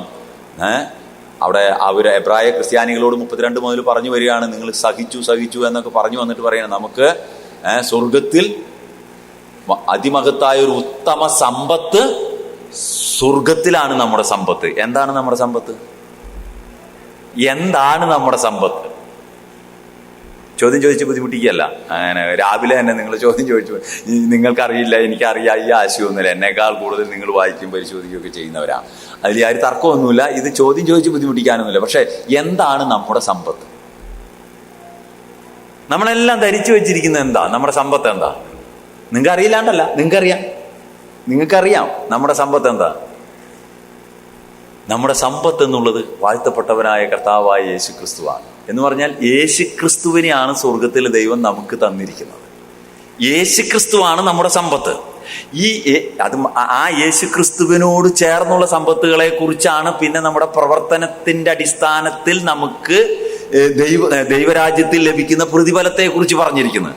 നമുക്ക് ലഭിച്ചിരിക്കുന്ന ഈ സമ്പത്ത് ഇവിടെ എങ്ങനെ വിനിമയം ചെയ്യുന്നുവോ, നമുക്ക് തന്നിരിക്കുന്ന ടാലന്റ് ഇവിടെ എങ്ങനെ 1 കിട്ടിയവൻ 2 കിട്ടിയവൻ, നിങ്ങൾ ചിന്തിച്ചു കൊള്ളുക. നമുക്ക് ലഭിച്ചിരിക്കുന്ന ക്രിസ്തുവിനാൽ നമുക്ക് ലഭിച്ചിരിക്കുന്ന ടാലന്റ്, നമുക്ക് കിട്ടിയിരിക്കുന്ന ശുശ്രൂഷകളെല്ലാം ക്രിസ്തു മുഖാന്തരം കിട്ടിയതല്ലേ. ക്രിസ്തുവാണ് ഏറ്റവും വലിയ സമ്പത്ത്, ഏറ്റവും വലിയ ധനം. അത് നമുക്ക് ദൈവം തന്നിരിക്കുകയാണ്, നമ്മുടെ ഉള്ളിൽ തന്നിരിക്കുകയാണ്. ആ സമ്പത്തിനെ വിനിമയം ചെയ്ത് അത് വർദ്ധിപ്പിക്കുക, അതാണ് നമുക്ക് പ്രതിഫലമായിട്ട് അവിടെ തീരുന്നത്. നിത്യതയിൽ പ്രതിഫലമായി മാറുന്നത്, റിവാർഡുകളായി മാറുന്നത്, പൊസിഷനുകളായി മാറുന്നത് അതാണ്. അപ്പൊ അങ്ങനെയാണെങ്കിൽ ഇവിടെ പറയാം, നമ്മുടെ സമ്പത്ത് യേശുക്രിസ്തുവാണ്. യേശുക്രിസ്തു എവിടെയാണ്? ഉയരത്തിൽ, ദൈവത്തിന്റെ വലത്തുഭാഗത്ത് ഉയരത്ത്. അപ്പൊ നമ്മൾ എവിടേക്ക് പോകാനുള്ളവരാണ്? നാം സ്വർഗത്തിന്റെ പൗരന്മാരാണ്. ഈ അറിവ് ഉണ്ടാകണം, നമ്മുടെ സമ്പത്ത് അതാ. അതുകൊണ്ട് പത്രോസ് എഴുതിയ 2 ലേഖനം 3:13 വാക്യം എന്താ വായിക്കുന്നത്? പത്രോസ് എഴുതിയ 2 ലേഖനം 3 അധ്യായത്തിന്റെ 13 വാക്യം അവിടെ പറയുന്നത്, ഈ ആകാശവും ഭൂമിയും തീയ്ക്കായി സൂക്ഷിച്ചിരിക്കുന്നു, എന്നാൽ നീതി വസിക്കുന്ന പുതിയ ആകാശവും പുതിയ ഭൂമിക്കായി കാത്തിരിക്കുന്നുണ്ടാ. കാത്തിരിക്കണമെങ്കിൽ ഏതറിവ് വേണം? ഈ അറിവ് വേണം. പുതിയൊരു ആകാശവും ഭൂമിയും വരാൻ പോവുകയാണെന്നും അവിടെ പത്രോസ് 2 ലേഖനത്തിൽ സഹസ്രാബ്ദ വാഴ്ചയെ വിട്ടുകളഞ്ഞുകൊണ്ട് ഡയറക്റ്റ് നിത്യതയിലേക്കുള്ള കാര്യമാണ് പത്രോസ് പറയുന്നത് കർത്താവിൻ്റെ വരവിനോടുള്ള ബന്ധത്തിൽ. എന്നാൽ കർത്താവായ യേശുക്രിസ്തുവിൻ്റെ രാജ്യത്തെക്കുറിച്ചും നമുക്ക് ലഭിക്കാൻ പോകുന്ന ശരീരത്തെക്കുറിച്ചും ആ നിലനിൽക്കുന്ന അതിമഹത്തായ രാജ്യത്തെക്കുറിച്ചും നാം എന്ത് ചെയ്യണം? മനസ്സിലാക്കണം. അതാണ് പൗലോസ് കൊരിന്ത്യ ലേഖനത്തിൽ പറഞ്ഞത്. ഈ അറിവുണ്ടെങ്കിൽ മാത്രമേ നമുക്ക് ആരെ പ്രസാദിപ്പിക്കാൻ കഴിയുള്ളൂ? ദൈവത്തെ പ്രസാദിപ്പിക്കുവാനായിട്ട് കഴിയുള്ളൂ. നമ്മുടെ ജീവിതത്തിനൊരു ലക്ഷ്യമുണ്ടാകുകയുള്ളൂ. അല്ലെങ്കിൽ നമ്മൾ പറയണായിട്ടില്ല, എങ്ങനെയെങ്കിലും ഒന്ന് കഴിഞ്ഞാൽ മതി എൻ്റെ സഹോദര, മടുത്തു. എന്താ അങ്ങനെ പറയാൻ കാരണം? മടുത്തു എന്ന് വിശ്വാസികൾ പറയണമെങ്കിൽ എന്താ അതിൻ്റെ അർത്ഥം? എന്താ? യാതൊരു പ്രത്യാശയില്ല, ഈ അറിവില്ല. ഈ അറിവുള്ളത് കൊണ്ടാണ് നമ്മുടെ പൂർവികർ മഹാമാരികളുടെയും രോഗങ്ങളുടെയും മധ്യത്തിൽ പുഞ്ചിരി തൂകിക്കൊണ്ട് കല്ലറകളിൽ അടക്കം ചെയ്യപ്പെട്ടത്. അവരെല്ലാം മരണത്തെ പുഞ്ചിരിയോടെയാണ് പുൽകിയത്. ഞാനത് താഴോട്ട് വരുമ്പോൾ പറയാം. അപ്പോൾ ഈ അറിവ് നമുക്കുണ്ടായിരിക്കും. പൗലോസിന് ഈ അറിവുണ്ടായിരുന്നു. ഏതറിവ്? ഒരു പുതിയ ശരീരം ലഭിക്കുമെന്ന അറിവും തന്നെയല്ല, ഇവിടെ പരദേശികളാണെന്നുള്ള ബോധ്യം. വളരെ ലളിതമായ കാര്യമാണ് ഈ പ്രഭാതത്തിൽ ഞാൻ പറയുന്നത്. വലിയ നിങ്ങൾ ചിന്തിച്ച് ലാസ്റ്റ് ഉത്തരം കണ്ടുപിടിച്ച് ഭയങ്കര സംഭവമായിട്ട് അങ്ങനത്തെ കാര്യമൊന്നുമില്ലല്ലേ. ഇത് നിങ്ങൾ വായിച്ചിട്ടുള്ള കാര്യമാണ്. വളരെ ലളിതമായിട്ട് പ്രിയപ്പെട്ടവരെ, നമ്മൾ ചോദിക്കുന്ന ചോദ്യം ഇതാണ്. വചനം ഇന്ന് രാവിലെ നമ്മൾ വലിയ വലിയ സംഭവമൊക്കെ ആയിരിക്കാം ഈ ലോകത്തിൽ. വിദ്യാഭ്യാസം ഇല്ലാത്തവനുണ്ടാകാം, ഉള്ളവനുണ്ടാകാം, പണമില്ലാത്തവനുണ്ടാകാം, ഉള്ളവനുണ്ടാകാം. പക്ഷെ സഭയിൽ ഇതൊന്നുമില്ല. നിങ്ങൾ ഈ ഇറച്ചിക്കട കണ്ടിട്ടുണ്ട്? ഇറച്ചിക്കട അല്ലേ? ഇവിടെ ഇല്ലേ? ബീഫും ഇതൊക്കെ കിട്ടുന്ന കടയിലേക്ക് നിങ്ങൾ ചെന്നാൽ അവിടെ കെട്ടിത്തൂക്കിയിട്ടിരിക്കുന്ന മാടുകളുടെ മാംസത്തിനെല്ലാം എന്താണ് നിറം? ഇവിടെ പച്ചയാണോ? ഇവിടെ ചോപ്പാ, ചുവന്ന മണ്ണിലും ചോപ്പാ അല്ലേ? അത് പശുവാണോ കാളയാണോ, ചുവന്നതായിരുന്നോ വെളുത്തതായിരുന്നോ കറുത്തതായിരുന്നോ എന്ന് അറിയാൻ പറ്റൂ? തൊലി പൊളിച്ചാൽ ഇതൊന്നും അറിയില്ല. അതിനു മുമ്പ് അറിയാം ഇവൻ ആരായിരുന്നു. സഭയിലേക്ക് വന്ന ഇതാ, സഭ എന്ന ശരീരത്തിലെ അവയവങ്ങൾ ഇതാ. അവിടെ വലിയവനും ചെറിയവനും ഒന്നുമില്ല. പക്ഷെ ദൈവം ആക്കി വെച്ച എൽഡറുണ്ട്, ശുശ്രൂഷകന്മാരുണ്ട്, അങ്ങനെ കാര്യങ്ങൾ തത്തിക ദൈവം ക്രമീകരിച്ചവരുണ്ട്. പക്ഷേ അവിടെ മനുഷ്യൻ വലിയവൻ ചെറിയവനെന്നില്ല. ദൈവവചനത്തിന്റെ മുമ്പാകെ അങ്ങനെയില്ല. അതുകൊണ്ട് പ്രിയപ്പെട്ടവരെ, അങ്ങനെയാണെന്നോ അല്ലെന്നോ ആശയമല്ല ഞാൻ പറഞ്ഞത്. നിങ്ങളെല്ലാം ദ്വയാർത്ഥം വെച്ച് ചിന്തിച്ചേക്കരുത്. ഇത് കറക്റ്റായിട്ട് ചിന്തിക്കണം. ഈ അറിവ് നമുക്കുണ്ടാകണം. അതുകൊണ്ട് ദൈവം നമ്മെ എല്ലാവരെയും അങ്ങനെ രക്ഷിച്ചത് ഈ ബോധത്തിൽ ജീവിക്കാനാണ്. നാം എല്ലാവരും ഒരു ശരീരത്തിന്റെ അവയവങ്ങളാണ്. അപ്പോൾ ഈ ബോധ്യം നമുക്കുണ്ടാവണം. നമ്മളൊക്കെ വലിയ സംഭവങ്ങളാണെന്ന് ഇതിന് പുറത്ത് നമ്മൾ ചിന്തിച്ചിരിക്കാം. പക്ഷെ രക്ഷിക്കപ്പെടുന്നതിന് മുമ്പ് ചിന്തിച്ചിരിക്കാം. രക്ഷിക്കപ്പെട്ടാൽ നമുക്ക് ഈ അറിവില്ലെങ്കിൽ നമ്മുടെ മറ്റുള്ള അറിവ് കൊണ്ട്, ഞാൻ പറയട്ടെ, നിങ്ങൾ എത്ര വലിയ വിദ്യാസമ്പന്നരായാലും, എത്ര വലിയ ധനവാന്മാരായാലും, എത്ര ഇല്ലാത്തവനായാലും, വിദ്യാഭ്യാസം ഇല്ലാത്തവനായാലും, ഇത് എവിടം വരെ ഉണ്ടെന്ന് നിങ്ങളൊന്ന് ചിന്തിക്കുക. ഈ ശരീരത്തിനെ കൊള്ളൂ. മരിച്ചു കഴിഞ്ഞാൽ എൻ്റെ പ്രൗഢി ഇതോടുകൂടെ തീരുകയാണ്. ഈ ബോഡി ഇവിടെ ചെതലരിക്കുന്നതോടുകൂടെ തീരുകയാണ്. അതാണ് ദൈവവചനം പറയുന്നത്. ഇത് എല്ലാം ഈ ഭൂമിയിൽ തീരുന്നതാണ്, ഇവിടെ നശിക്കുന്നതാണ്. നമുക്ക് നിലനിൽക്കുന്ന നഗരം വേറെയുണ്ട്, നമുക്ക് ലഭിക്കാൻ പോകുന്ന നിലനിൽക്കുന്ന ശരീരമുണ്ട്. അവിടെ തേജസ്സിന്മേൽ തേജസ് എന്ന്, അതാണ് ഞാൻ പറഞ്ഞത്. ഈ സമ്പത്ത് വിനിമയം ചെയ്യണം. തേജസ്സിന്മേൽ തേജസ്. ഇവിടെ പ്രസംഗിച്ച ബിജു എന്താ ഇങ്ങനെ നടക്കണ നിത്യതയിൽ നിന്ന് നിങ്ങൾ ചിലപ്പോൾ ചോദിക്കും. കാരണം എന്താ? പ്രസംഗം മാത്രമേ ഉള്ളൂ, ജീവിതം ഇല്ലെങ്കിൽ അത് അവിടെ വരുമ്പോൾ കാണാം. അപ്പൊ നമ്മുടെ പ്രവർത്തികൾ എന്താണെന്ന് അവിടെ വെളിപ്പെടുക എന്ന് പറഞ്ഞു കഴിഞ്ഞാൽ, പ്രവൃത്തി സ്ക്രീനിൽ കാണിക്കാന്നൊന്നും ഞാൻ വിശ്വസിക്കുന്നില്ല. വിശ്വസിക്കുന്നവരുണ്ട്. പ്രവർത്തികൾ വെളിപ്പെടുക എന്ന് പറഞ്ഞാൽ നമ്മൾ ചെയ്തതിനനുസരിച്ച് പ്രതിഫലം നമുക്ക് റിവാർഡുകൾ ലഭിക്കും.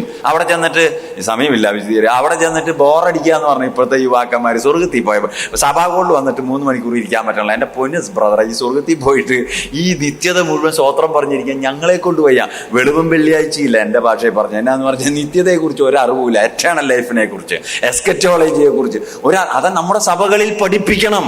നിത്യതയെ ചെന്ന് കൈകാലിട്ടടിച്ച് പാട്ടുപാടുക മാത്രമല്ല എന്നുള്ളത് പഠിപ്പിക്കണം. എന്താണ് എസ്കറ്റോളജി, എന്താണ് നിത്യത, അതിനെക്കുറിച്ചൊരു ബോധം നമ്മുടെ കുഞ്ഞുങ്ങൾക്കടക്കം വേണം. ഇല്ലെങ്കിൽ അവർ ലോകത്തിലേക്ക് പോകും. അവർ പറഞ്ഞ് ഇവിടെ ഇങ്ങനെയാണെങ്കിൽ അവർ നോക്കുമ്പോൾ ഇവിടെ ഇങ്ങനെയാണ്. ഇതെന്താ ഇത്?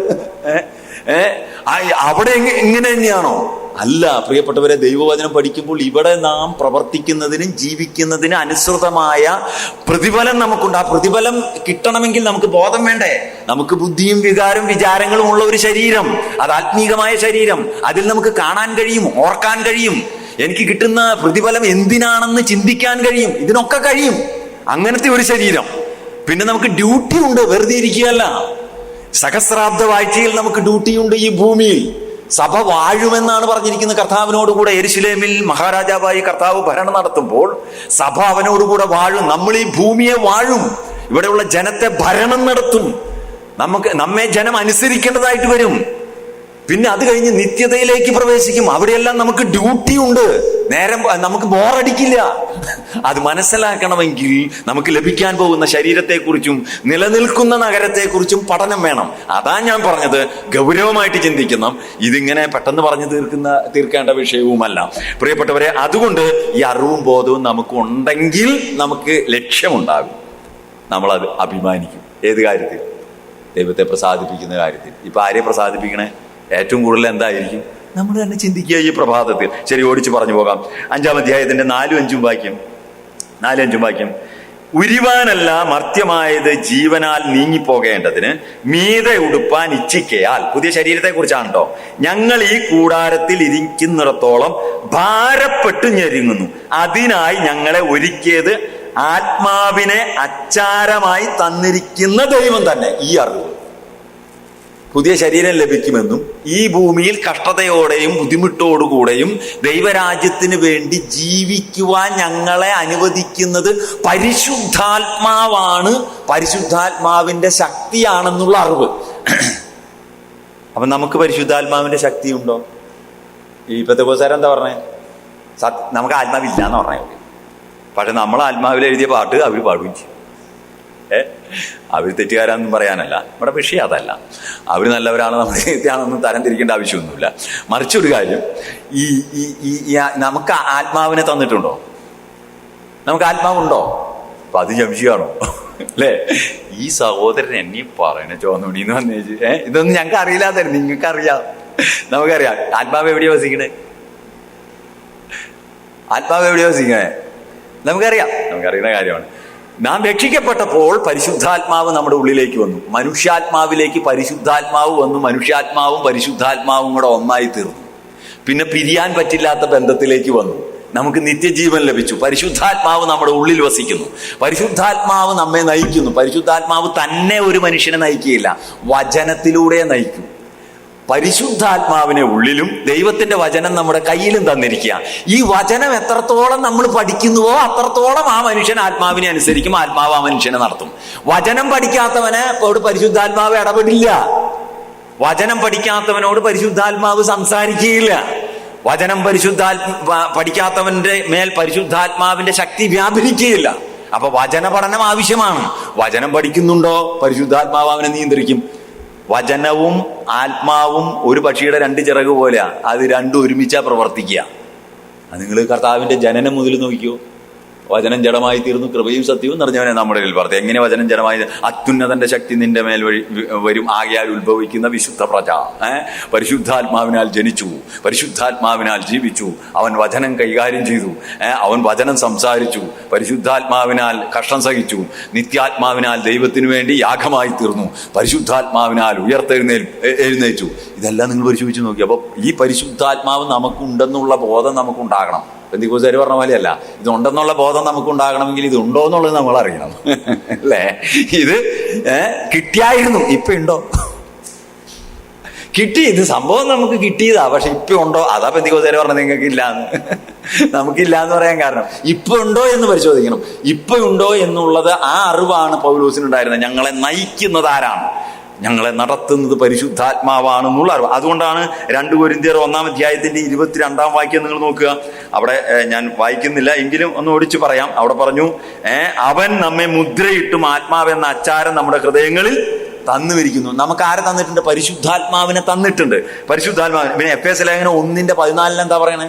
അവൻ ആത്മാവെന്ന അച്ചാരം നൽകിയിരിക്കുന്നു. നമുക്ക് പൂർണ്ണമായി ആത്മാവിനെ നൽകിയിരിക്കുന്നു. അതാണ് എന്ന് പറഞ്ഞാൽ പൂർണ്ണമായി വില നൽകിയിരിക്കുന്നു. പൂർണ്ണമായി ആത്മാവിനെ നമുക്ക് നൽകി. നഷ്ടപ്പെട്ടു പോകാത്ത ആത്മാവിനെ നമുക്ക് നൽകി. എഫേസ്യ ലേഖനം 4:30 എന്താ പറയുന്നത്? ആത്മാവിനെ ദുഃഖിപ്പിക്കരുത്, അവനാലല്ലോ വീണ്ടെടുപ്പ് നാളിനായി നിങ്ങളെ മുദ്രയിട്ടിരിക്കുന്നത്. പരിശുദ്ധാത്മാവ് ഉണ്ടെന്നുള്ള അറിവ്. ഈ അറിവ് ഉള്ളത് കൊണ്ട് ഈ ആത്മാവിന്റെ ശക്തിയാലാണ് പൗലോസ് എന്ത് ചെയ്തത്? അതല്ലേ 2 കൊരിന്ത്യർ 12:9-10 വായിച്ചു നോക്കുക, വേഗം വായിക്കാം. 2 കൊരിന്ത്യർ 12:9-10 അവിടെ എന്താ വായിക്കുന്നത്? അവൻ എന്നോട് എന്റെ കൃപ നിനക്ക് മതി, എന്റെ ശക്തി ബലഹീനതയിൽ തികഞ്ഞു വരുന്നു എന്ന് പറഞ്ഞു. ആകയാൽ ക്രിസ്തുവിന്റെ ശക്തി എന്റെ മേൽ ആവസിക്കേണ്ടതിന് ഞാൻ അതിസന്തോഷത്തോടെ എന്റെ ബലഹീനതകളിൽ പ്രശംസിക്കും. അതുകൊണ്ട് ഞാൻ ക്രിസ്തുവിന് വേണ്ടി ബലഹീനത, കയ്യേറ്റം, ബുദ്ധിമുട്ട്, ഉപദ്രവം, ഞെരുക്കം എന്നിവ സഹിപ്പാൻ ഇഷ്ടപ്പെടുന്നു. ബലഹീനനായിരിക്കുമ്പോൾ തന്നെ ഞാൻ ശക്തനാകുന്നു. ഇതാണ് പരിശുദ്ധാത്മാവ് നമ്മെ നടത്തുക എന്ന് പറഞ്ഞ. ഫിലിപ്പിയ ലേഖനത്തിൽ നിങ്ങൾ വായിച്ചോ, 4:13 പൗലോസ് എന്താ പറഞ്ഞ? എന്നെ ശക്തനാക്കുന്നവൻ. ആരെ ശക്തനാക്കുന്ന? എന്നെ ശക്തനാക്കുന്നവൻ മുഖാന്തരം ഞാൻ സകലത്തിലും മതിയാവൻ. എല്ലാ ശുശ്രൂഷകളും പൗലോസ് ചെയ്തത്, തൻ്റെ ജീവിതത്തിൽ ഉടനീളം താൻ അനുഭവിച്ചത് പരിശുദ്ധാത്മാവിന്റെ ശക്തിയാലാണ്. ഞാൻ ഇങ്ങനെ പറയാം, നമ്മുടെ പണത്തിന്റെ ശക്തിയാലല്ല സുവിശേഷ പ്രവർത്തനം, നമ്മുടെ ആരോഗ്യത്തിന്റെ ബലത്താലല്ല സുവിശേഷ പ്രവർത്തനം, നമ്മുടെ കഴിവിനാലല്ല ആത്മീക കാര്യങ്ങൾ. പരിശുദ്ധാത്മാവിന്റെ നിയന്ത്രണത്തിലും പരിശുദ്ധാത്മാവിന്റെ ശക്തി വ്യാപരിച്ചിട്ടും കാര്യങ്ങൾ നടക്കണം. ഞാൻ എൻ്റെ കഴിവിനാൽ പ്രസംഗിച്ചിട്ട് കാര്യമില്ല. എനിക്ക് പ്രസംഗിക്കാൻ ദൈവവചനം വേണമെന്നില്ല. 1989 ഏറ്റവും നല്ല ഗാതികനാ തൃശ്ശൂർ ജില്ലയിലെ ഞാൻ. കഥാപ്രസംഗത്തിൽ ഫസ്റ്റ് എ ഗ്രേഡ് എനിക്ക് സ്കൂൾ തലത്തിൽ. 89-90 ഏറ്റവും നല്ല കാര്യം. എൻ്റെ നാട്ടിലുള്ള അമ്പലങ്ങളിലും പള്ളികളിലെ പെരുന്നാളുകളിലും ഒക്കെ കഥാപ്രസംഗം പറയലായിരുന്നു എൻ്റെ പരിപാടി. കഥാപ്രസംഗം പറഞ്ഞായിരുന്നു. അതിന് പ്രത്യേകിച്ച് കൃപ വേണോ? യേശുദാസ് കൃപയുണ്ടായിട്ടാണ് പാട്ട് പറഞ്ഞത്. ആളുടെ കഴിവാണ്. അതെനിക്ക് കഴിവുണ്ടായിരുന്നു, പ്രസംഗിക്കാം, കഴിവുണ്ടായിരുന്നു. അതല്ല പറഞ്ഞത്. പക്ഷെ പരിശുദ്ധാത്മാവിന്റെ ശക്തി വ്യാപരിച്ച് ഞാൻ സംസാരിച്ചാലേ നിങ്ങൾക്ക് പ്രയോജനമുള്ളൂ. അതുപോലെ തന്നെ നിങ്ങളിൽ പരിശുദ്ധാത്മാവിന്റെ ശക്തി വ്യാപരിച്ചാൽ മാത്രമേ ഈ വചനം കേട്ടിട്ട് നിങ്ങൾക്കും പ്രയോജനമുള്ളൂ. രഹസ്യ പാപം ചെയ്ത് തോന്നി പോലെ ജീവിച്ചിട്ട് വന്നിരുന്നാൽ ഈ കേൾക്കുന്ന വചനം കൊണ്ട് വിശ്വാസികൾക്ക് യാതൊരു പ്രയോജനവുമില്ല. പരിശുദ്ധാത്മാവ് അവനിൽ പ്രവർത്തിക്കുകയില്ല. അതാണ് ഞാൻ പറഞ്ഞത്. വിശുദ്ധ ജീവിതവും വേർപാടും ഒരു വിശ്വാസിക്ക് അനിവാര്യമാണ് ദൈവവചനം ക്രിയ ചെയ്യണമെങ്കിൽ. ഞാൻ പറഞ്ഞു വന്നതിന്റെ സാരം, ഈ അറിവ് നമുക്കുണ്ടാകണം. പരിശുദ്ധാത്മാവാണ് നമ്മെ നടത്തുന്നതെന്നും പരിശുദ്ധാത്മാവിന്റെ ശക്തിയാണ് നമ്മിൽ വ്യാപരിക്കേണ്ടതെന്നും അല്ലെങ്കിൽ വ്യാപരിക്കുന്നതെന്നുമുള്ള അറിവ് നമുക്കുണ്ടെങ്കിൽ മാത്രമേ നമുക്ക് ഈ ലോകത്തിലുള്ള മറ്റ് ശക്തികളെ ത്യജിക്കാനായിട്ട് കഴിയുള്ളൂ. നമ്മുടെ കഴിവിനെ ഉപേക്ഷിക്കാൻ കഴിയുള്ളൂ. ഇല്ലെങ്കിൽ നമ്മൾ ഒരു സഹോദരനോട് സംസാരിക്കുമ്പോൾ, ഒരു കാര്യം ചെയ്യുമ്പോൾ എൻ്റെ മിടുക്ക് കൊണ്ട് ചെയ്തു എന്നുള്ള മനോഭാവം നമുക്കുണ്ടാവും. ദൈവത്തിന് മഹത്വം ലഭിക്കുകയില്ല. ഞാനാണ്, എൻ്റെ കഴിവുകൊണ്ട് ഇന്ന കാര്യങ്ങൾ ചെയ്തേ അല്ലേ? ചിലവർ പറഞ്ഞിട്ടില്ലേ, ഞാൻ ഇല്ലെങ്കിൽ ഒന്നുമില്ല. പറഞ്ഞു വരുന്നത് ആ ആശയത്തിലേക്കാണ് വരിക. ഇത് ഏത് ബോധമില്ലാത്ത കാരണം കൊണ്ടാ, ഏതറിവില്ലാത്ത കാരണം കൊണ്ടാ? പരിശുദ്ധാത്മാവിന്റെ ശക്തി. ഇത് പൗലോസിന് നല്ല ബോധ്യം ഉണ്ടായിരുന്നു. അതുകൊണ്ടാണ് പൗലോസ് പറഞ്ഞത്, ഞാൻ ആ പാപികളിൽ. ഇന്ന് നമ്മുടെ ഏറ്റവും വലിയ പ്രസംഗകന്മാരങ്ങനെ പറയും. ചോദ്യം ചെയ്തതല്ല, അവർ പറയില്ല എന്നുള്ള പറഞ്ഞല്ല, അങ്ങനെ പറയണം. സമൂഹത്തിന്റെ മധ്യേ ഞാൻ കൊള്ളില്ലാത്തവനായിരുന്നു. എന്നോട് എബി ബ്രദറും പറഞ്ഞു സാക്ഷ്യം പറയണമെന്ന്. ഇനിയൊക്കെ പറഞ്ഞാൽ മോശമല്ലേ അല്ലേ? എൻ്റെ ഒരു സുഹൃത്തുണ്ട്, ആൾ വലിയൊരു റിച്ച് മാനാണ്, ഒരു വണ്ടി മുതലാളിയാണ്, എൻ്റെ ഒരു നല്ല സുഹൃത്താണ്, എന്നെ ഭയങ്കര ഇഷ്ടമാണ്. പുള്ളി എൻ്റെ സാക്ഷ്യം കേട്ടിട്ട് എന്നോട് പറഞ്ഞു, ബിജു ഞാൻ നിന്നെക്കുറിച്ച് ഇങ്ങനെ ചിന്തിച്ചില്ല, ഈ വക കാര്യമൊന്നും നീ വിളിച്ചു പറയും, മഹാമോശം, നിനക്കൊരു പേഴ്സണാലിറ്റി ഉണ്ട്, ഞങ്ങളൊക്കെ നിന്നെ ബഹുമാനിക്കുന്നത്, ഇതൊക്കെയാണോ വിളിച്ചു പറയണേ? ഇങ്ങനെയുള്ള കാര്യങ്ങളൊന്നും പറയരുത്, നീ എന്തിനു ഇതൊക്കെ പറയണേ, നമുക്ക് നമ്മുടെ വില പോകില്ലേ എന്ന് പറഞ്ഞാൽ അവൻ എന്നോട് മിണ്ടാൻ കുറച്ചലായി എന്നുള്ള ആശയത്തിനാണ് പറയണേ. ഞാൻ പറഞ്ഞ മനസ്സിലായോ? അപ്പൊ നമ്മൾ ആരായിരുന്നു എന്നുള്ള കാര്യത്തെക്കുറിച്ച് പറയാൻ മടിക്കും. പൗലോസ് അങ്ങനെയൊന്നും പറഞ്ഞില്ല, ഞാൻ ആ പാപികളിൽ ഒന്നാ. പിന്നെ പൗലോസ് പറഞ്ഞു, ആകെ കൂടി പൗലോസിന് ഉണ്ടായിരുന്ന കാര്യം പറഞ്ഞു, എനിക്ക് കുറച്ച് പുതപ്പും ചർമ്മലിഖിതങ്ങളും ഉണ്ട്, അത് നീ കൊണ്ടുവരണം. ഞാൻ ഇന്നിന്ന ബാങ്കിൽ റോമിലെ ഇന്നിന്ന സ്ഥലത്ത് കുറെ പൈസ കിടപ്പുണ്ട്, അത് ഇനി ചെക്ക് ലീഫ് എടുത്തോണ്ട് പോവാ, ഞാനത് നിനക്ക് എഴുതി വെച്ചേക്കാം, എന്തായാലും ഞാൻ മരിക്കാൻ പോവുക, ഞാൻ നിനക്ക് എഴുതി തരാം. അങ്ങനെയൊന്നും പൗലോസിനൊന്നും ഉണ്ടായിരുന്നില്ല. വെളിപ്പെടുത്താൻ മടിയില്ലാത്ത, നമ്മളെങ്ങാനും മരിക്കാൻ പോവുകയാണെങ്കിൽ നമ്മൾ എന്നാ പറയാ, ഇടുക്ക് ചെക്ക് ലീഫ്, ഇടുക്ക് വിളിക്ക് വക്കീലിനെ, വിളിക്ക് സംഭവം എന്താണ്, ഡോക്ടർ എങ്ങാനും അങ്ങനെ പറഞ്ഞ് നമ്മൾ എല്ലാവരും വിളിക്ക്, എഴുതാനുള്ളവർക്ക് എഴുതി കൊടുത്ത് എല്ലാം കൊടുത്ത്, എന്നാലും പരാക്രമം. ഇതിൻ്റെ ഇടയിൽ ചിലപ്പോൾ ചത്തുപോയാൽ ഇത് എഴുതാനും പറ്റില്ല, ഒപ്പിടാനും പറ്റില്ല. ഞാൻ പറഞ്ഞത്, നമ്മൾ ആരാണെന്നുള്ള അവബോധം നമുക്ക് ഉണ്ടാകണമെങ്കിൽ പരിശുദ്ധാത്മാവിന്റെ ശക്തി വ്യാപരിക്കുകയും അത് നമ്മെ നടത്തുന്നു എന്നുള്ള ബോധവും നമുക്കുണ്ടാകണം. ഇത് പൗലോസിനുണ്ടായിരുന്നു, കൂടെയുള്ളവർക്കുണ്ടായിരുന്നു. അതുകൊണ്ടാണ് അവർ വാളിന് നേരെ കഴുത്ത് വെച്ചു കൊടുത്തത്. നമുക്ക് സമയമില്ല, ഓടിച്ചു പോകട്ടെ. അടുത്ത അതിന്റെ 10-ാം വാക്യം, 5-ന്റെ 10-ാം വാക്യം. 5-ന്റെ 10-ാം വാക്യം എന്താ പറയുന്നത്? ആകെ അവനവൻ ശരീരത്തിൽ ഇരിക്കുമ്പോൾ ചെയ്തത് നല്ലതാകിലും തീയതാകിലും അതിന് തക്കവണ്ണം പ്രാപിക്കേണ്ടതിന് നാം എല്ലാവരും ക്രിസ്തുവിന്റെ ന്യായാസനത്തിന് മുമ്പാകെ വെളിപ്പെടേണ്ടതാകുന്നു. ഈ അറിവ് 4-ാമതായിട്ട് പൗലോസിന്റെ അറിവാണ്. എന്താണ്? 1, നല്ലൊരു ശരീരം ലഭിക്കുമെന്ന്.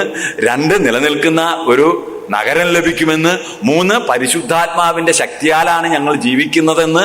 4, നമ്മളെല്ലാവരും ഈ യജമാനന്റെ മുമ്പാകെ, ന്യായാസനത്തിന്റെ മുമ്പാകെ നിൽക്കേണ്ടി വരുമെന്നുള്ള അറിവ്. ആ അറിവ് പൗലോസിനുണ്ടായിരുന്നു. ആ അറിവ് നമുക്കുണ്ടാകണം. നിൽക്കേണ്ടി വരും, ഇല്ലേ? അതിനേറെ വാക്യങ്ങളുണ്ട്. എബ്രായ ലേഖനം 4:13 എന്താ വായിക്കുന്നത്? നമുക്ക് ആരുമായിട്ടാണ് കാര്യമുള്ളത്? നമുക്ക് അവനുമായിട്ട്. ദൈവം 4:13 നിങ്ങൾ വായിച്ചു നോക്കിയോ? ഞാൻ വായിക്കുന്നില്ല, സമയമില്ലാത്തതുകൊണ്ട്. നമുക്ക് കാര്യം തീർക്കേണ്ടത്, കാര്യമുള്ളത് അവനുമായിട്ടാണ്. ആര്? ദൈവവുമായിട്ട് നാം കണക്ക് തീർക്കേണ്ട ഒരു ദിവസം വരും. അതാണ് റോമാലേഖനം 14-ാം അധ്യായത്തിന്റെ 10-12 വാക്യത്തിൽ എന്താ വായിക്കുന്നത്? അതൊന്ന് വായിക്കാൻ, എല്ലാ വാക്യവും വായിക്കാതെ പോയ ഇതല്ലേ. സമയമായിക്കൊണ്ട് ഇത് കറക്റ്റ് ആണല്ലോ അല്ലെ? എൻ്റെ മുമ്പിലിരിക്കുന്ന ഇവിടെ ഒരു യന്ത്രം, ക്ലോക്ക് അല്ലേ? ഇത് കറക്റ്റ് അല്ലേ? Okay, very good. അപ്പോൾ ഞാൻ കറക്റ്റ് സമയത്ത് തന്നെ നിർത്തും. നിങ്ങൾ ഭയപ്പെടേണ്ടതില്ല സമയത്തിന്റെ കാര്യത്തിൽ.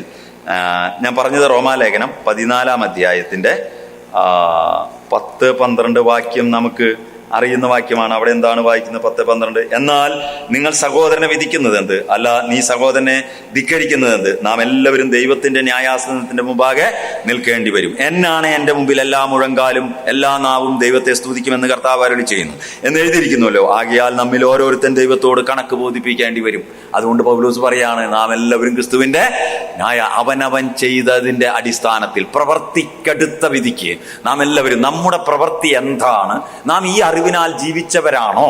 നമ്മുടെ പ്രവൃത്തി എന്തായിരുന്നോ? പ്രിയപ്പെട്ടവരെ, ഈ ലോകത്തിനു വേണ്ടി കഷ്ടപ്പെട്ടതും ഈ ലോകത്തിൽ ജീവിച്ചതും നമ്മൾ സമ്പാദിച്ചതും എല്ലാം കത്തിപ്പോകും. അതിൽ യാതൊരു തർക്കമില്ല. ഇവിടുത്തെ അതുകൊണ്ടാണ് ഈ ആകാശവും ഭൂമി തീക്കായി സൂക്ഷിച്ചിരിക്കുന്നു. ഇവിടുത്തെ റിസർവ് ബാങ്കുകളിൽ ഒന്നും യാതൊരു സേഫ്റ്റിയും ഇല്ല. നിങ്ങൾ എന്താ വിചാരിച്ചത്? കരുവന്നൂർ ബാങ്ക് പൊളിഞ്ഞു, എല്ലാവരും കരയുക. ഇട്ടവരൊക്കെ കഴിഞ്ഞു, സൊസൈറ്റികളിൽ ഇട്ടവരൊക്കെ വേഗം വലിക്കാൻ തുടങ്ങി.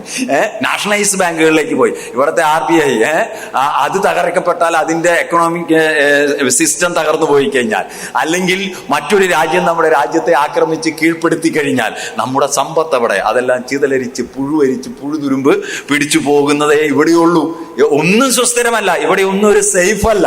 എന്നാൽ അതുകൊണ്ടാണ് നമ്മുടെ ജീവിതത്തെ നാം ശ്രദ്ധിക്കണമെന്ന് പറയുന്നത്. നാം ഇവിടെയാണ് നാം സ്വരുക്കൂട്ടുന്നതെങ്കിൽ, ഇവിടെയാണ് നമ്മുടെ പ്രവൃത്തികളെല്ലാം സമാഹരിക്കുന്നതെങ്കിൽ, നമ്മുടെ വിദ്യാഭ്യാസത്തിന് വേണ്ടി, നമ്മുടെ ജോലിക്ക് വേണ്ടി, നമ്മുടെ കുടുംബത്തിന് വേണ്ടി എല്ലാം ഈ ഭൂമിയിലാണ്. ഇത് കഴിഞ്ഞാൽ കഴിഞ്ഞു. പക്ഷെ കർത്താവ് പറയാണ്, പുഴുവും തുരുമ്പും കെടുക്കുകയും കള്ളന്മാർ തുറന്നു മോഷ്ടിക്കുകയും ചെയ്യാത്ത സ്വർഗത്തിൽ നിങ്ങളുടെ നിക്ഷേപം സ്വരൂപിച്ചു കൊള്ളുകയും. മത്തായി 6-ാം അധ്യായം 19 മുതലുള്ള വാക്യം. അപ്പൊ അവിടെ കർത്താവ് പറയാണ്, അപ്പൊ അതുകൊണ്ട് നമ്മുടെ പ്രവൃത്തി എന്താണെന്ന് ചിന്തിക്കണം. നാം നിൽക്കേണ്ടി വരും. അതുകൊണ്ട് എഹെസ്കേൽ പ്രവചനം 22:14 എന്താ പറയുന്നത്? ഞാൻ നിന്നോട് കാര്യം തീർക്കുന്ന നാളിൽ നിന്റെ കൈ അതിന്റെ അർത്ഥം എന്താണ്? നമ്മുടെ ജീവിതം കൈ നിർമ്മലമായിരിക്കുമോ? നല്ല ദാസനെ എന്നുള്ള വിളി കേൾക്കുമോ? പ്രിയപ്പെട്ടവരെ, ഇത് തമാശകളിയല്ല, ഇത് നേരം പോക്കല്ല. ദൈവത്തിന്റെ വചനം നമ്മോട് പറയുന്നത്, നമ്മളെല്ലാവരും ക്രിസ്തുവിന്റെ ന്യായാസനത്തിന്റെ മുമ്പാകെ നിന്ന് ഞാനടക്കം പ്രസംഗിച്ചതിനും പോയതിനും പറഞ്ഞതിനും ചെയ്തതിനും കണക്ക് നോക്കുന്ന ഒരു യജമാനൻ.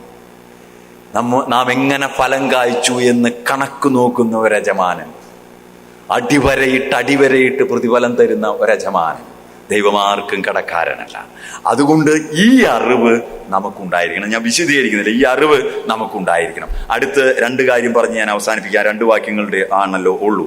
ഈ അറിവ്, ഈ 4 അറിവ് പൗലോസിനെയും കൂട്ടുകാരെ നയിച്ചത് എവിടൊക്കെയായിരുന്നു എന്നറിയും? അവരെ നയിച്ചത് ഈ അറിവുള്ളത് കൊണ്ട് അവർ പിന്നെ എന്താ ചെയ്തേ? അതാണ് അടുത്ത വാക്യങ്ങളിൽ പറയുന്നത്. ഈ അറിവ് ഞങ്ങൾക്കുണ്ട്, അതുകൊണ്ട് അതിന്റെ 7-ാം വാക്യം നിങ്ങൾ നോക്കുക. അതുകൊണ്ട് കാഴ്ചയാലല്ല വിശ്വാസത്താൽ അത്രേ ഞങ്ങൾ നടക്കുന്നത്. പ്രിയപ്പെട്ടവരെ, ഈ അറിവില്ലാത്തവർക്ക് വിശ്വാസത്താൽ ജീവിക്കാൻ കഴിയില്ല.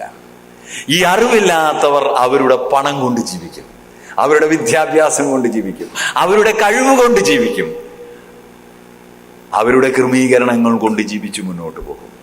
ഈ അറിവ് നമുക്കുണ്ടോ? തീർച്ചയായിട്ടും നമ്മൾ കാണുന്ന കാര്യത്തിൽ, കാഴ്ചയാലല്ല, കാണാത്തതിനെ വിശ്വസിച്ച് ജീവിക്കാൻ നമുക്ക് പറ്റുമോ? കാണാത്തതിനെ വിശ്വസിച്ച് ഇറങ്ങി തിരിച്ചൊരു മനുഷ്യനെ അറിയാലോ നമുക്ക്, അല്ലേ? ആരാ കാണാത്ത കാര്യത്തെ വിശ്വസിച്ച് അറിയാവോ?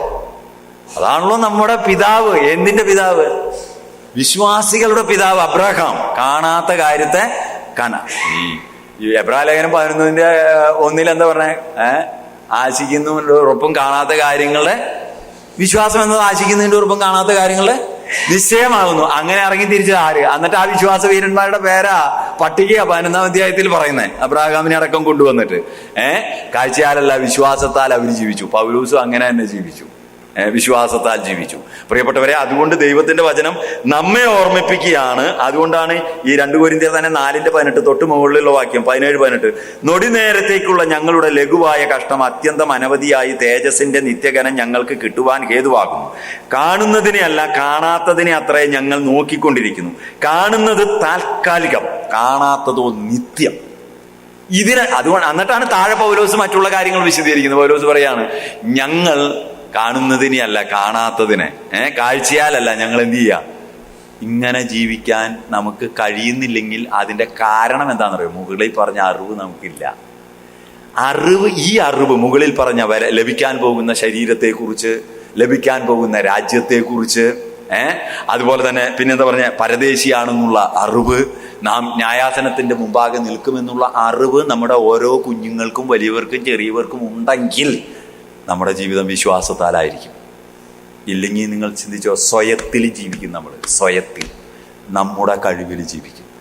അതുകൊണ്ട് പൗലോസ് പറയാണ് കാഴ്ചയാലല്ല വിശ്വാസത്തിലത്രേ. അപ്പൊ അങ്ങനെ അതുകൊണ്ടാണ് പൗലോസ് എന്ത് ചെയ്ത് ഉള്ളതിനെ എന്ത് ചെയ്ത് ഫിലിപ്പിയ ലേഖനം 3-ാം അധ്യായത്തിന്റെ 7 മുതൽ 11 വരെ എന്താ വായിക്കുന്നത്? എങ്ങനെയെങ്കിലും മരിച്ചവരുടെ ഇടയിൽ നിന്നുള്ള പുനരുദ്ധാനത്തെ ആഗ്രഹിച്ചുകൊണ്ട് ഈ ലോകത്തിലുള്ളതിനെല്ലാം ചവറന്നിടുന്നു. അതിന്റെ യഥാർത്ഥ ഭാഷാന്തരം പരിശോധിച്ച് നോക്കുക. മനുഷ്യ വിസർജനം പോലെ ഞാൻ ഈ ലോകത്തെ കാണുന്നു എന്നാ പൗലോസ് പറഞ്ഞ്. നമുക്ക് പറ്റുമോ? ഈ ലോകത്തിലുള്ള നാം കാണുന്ന ഈ ലോകത്തിലെ സൗധങ്ങളും ലോകം ഉയർത്തിപ്പിടിച്ചിരിക്കുന്ന സർവ്വതിനെയും പൗലോസ് പറയാണ്, ഞാൻ മനുഷ്യ വിസർജനം പോലെ കാണുന്നു. നമുക്ക് അങ്ങനെ കാണാൻ കഴിയുമോ? അത്ര വെറുപ്പോടെ ലോകത്തെ കാണാൻ കഴിയുമോ? നാം ലോകത്തെ സ്നേഹിക്കുകയാണോ വെറുക്കുകയാണോ? പൗലോസ് പറഞ്ഞ ഈ കാര്യത്തെ. അതുകൊണ്ടാണ് പൗലോസ് തനിക്കുള്ളതൊക്കെ എന്തെന്നെണ്ണി? ഈ അറിവുള്ളത് കൊണ്ടാ. ഈ കാഴ്ചയാലല്ല വിശ്വാസത്താൽ ജീവിക്കുന്നത് കൊണ്ടാണ് പൗലോസ് എല്ലാം ഛേദമെന്ന് എണ്ണിയത്.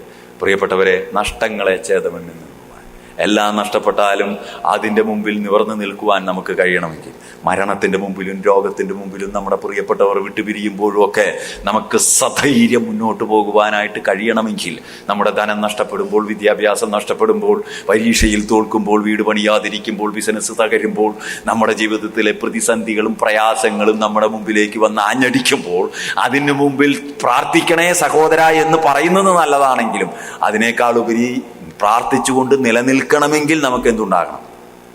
ഈ അറിവുണ്ടാണ്. ഈ അറിവില്ലാത്തത് കൊണ്ടാണ് വിശ്വാസികൾ വികലമായി ചിന്തിച്ച് ഈ വിശാലമായ ഭൂമി വളരെ മോശമായ ജീവിതത്തിലേക്ക് നമ്മുടെ തലമുറയും നാമും കൂപ്പുകുത്തി വീഴുവാനുള്ള കാരണം ഇതാണ്. ഈ അറിവില്ല. ഈ ലോകമാണ് വലുതെന്ന് നമ്മുടെ മക്കൾ മനസ്സിലാക്കും. ഈ ലോകത്തിന്റെ അറിവാണ് ഇതിനേക്കാൾ വലുതെന്ന് നമ്മുടെ കുഞ്ഞുങ്ങൾ മനസ്സിലാക്കും. നമ്മളത് കാണിച്ചു കൊടുക്കുന്നു. അതില്ലെങ്കിൽ രക്ഷയില്ല എന്ന് നമ്മൾ തന്നെ കാണിച്ചു കൊടുക്കുക. അപ്പൊ മക്കൾ എന്ത് ചെയ്യാണ്? അതിനുവേണ്ടി പരക്കം പായാണ്. പ്രിയപ്പെട്ടവരെ, നാം പരീക്ഷയിൽ തോറ്റാലും, എൻ്റെ ഭാഷ പരീക്ഷയിൽ തോറ്റാലും, ജീവിതത്തിന് എന്തെല്ലാം നഷ്ടം വന്നാലും ദൈവവചനത്തിന് പ്രാധാന്യം കൊടുക്കണം. എന്തെല്ലാം നഷ്ടം വന്നാലും നമ്മുടെ തലമുറകളെ വളർത്തിയെടുക്കണമെങ്കിൽ ഒരു കാര്യം കൂടെ പറഞ്ഞ് സമയമാകുന്നു, ഒരു കാര്യം കൂടെ പറഞ്ഞു നിർത്താം. അതുകൊണ്ടാണ് പൗലോസ് ഫിലിപ്പിയ ലേഖനം 1:21 പറഞ്ഞു, എനിക്ക് ജീവിക്കുന്നത് ക്രിസ്തുവും മരിക്കുന്നത്. ഇവിടെ എന്താ പറഞ്ഞ 5-ാം അധ്യായത്തിൽ? ഞങ്ങൾ ജീവിച്ചാലും മരിച്ചാലും ക്രിസ്തുവിനെ പ്രസാദിപ്പിക്കുകയാകുന്നു ഞങ്ങളുടെ ലക്ഷ്യം. മരിച്ചാലും ജീവിച്ചാലും ക്രിസ്തുവിനെ എന്ന് പൗലോസ് പറയാനുള്ള കാരണം അതാണ്. ഈ അറിവ് ആ മനുഷ്യനുണ്ടായിരുന്നു.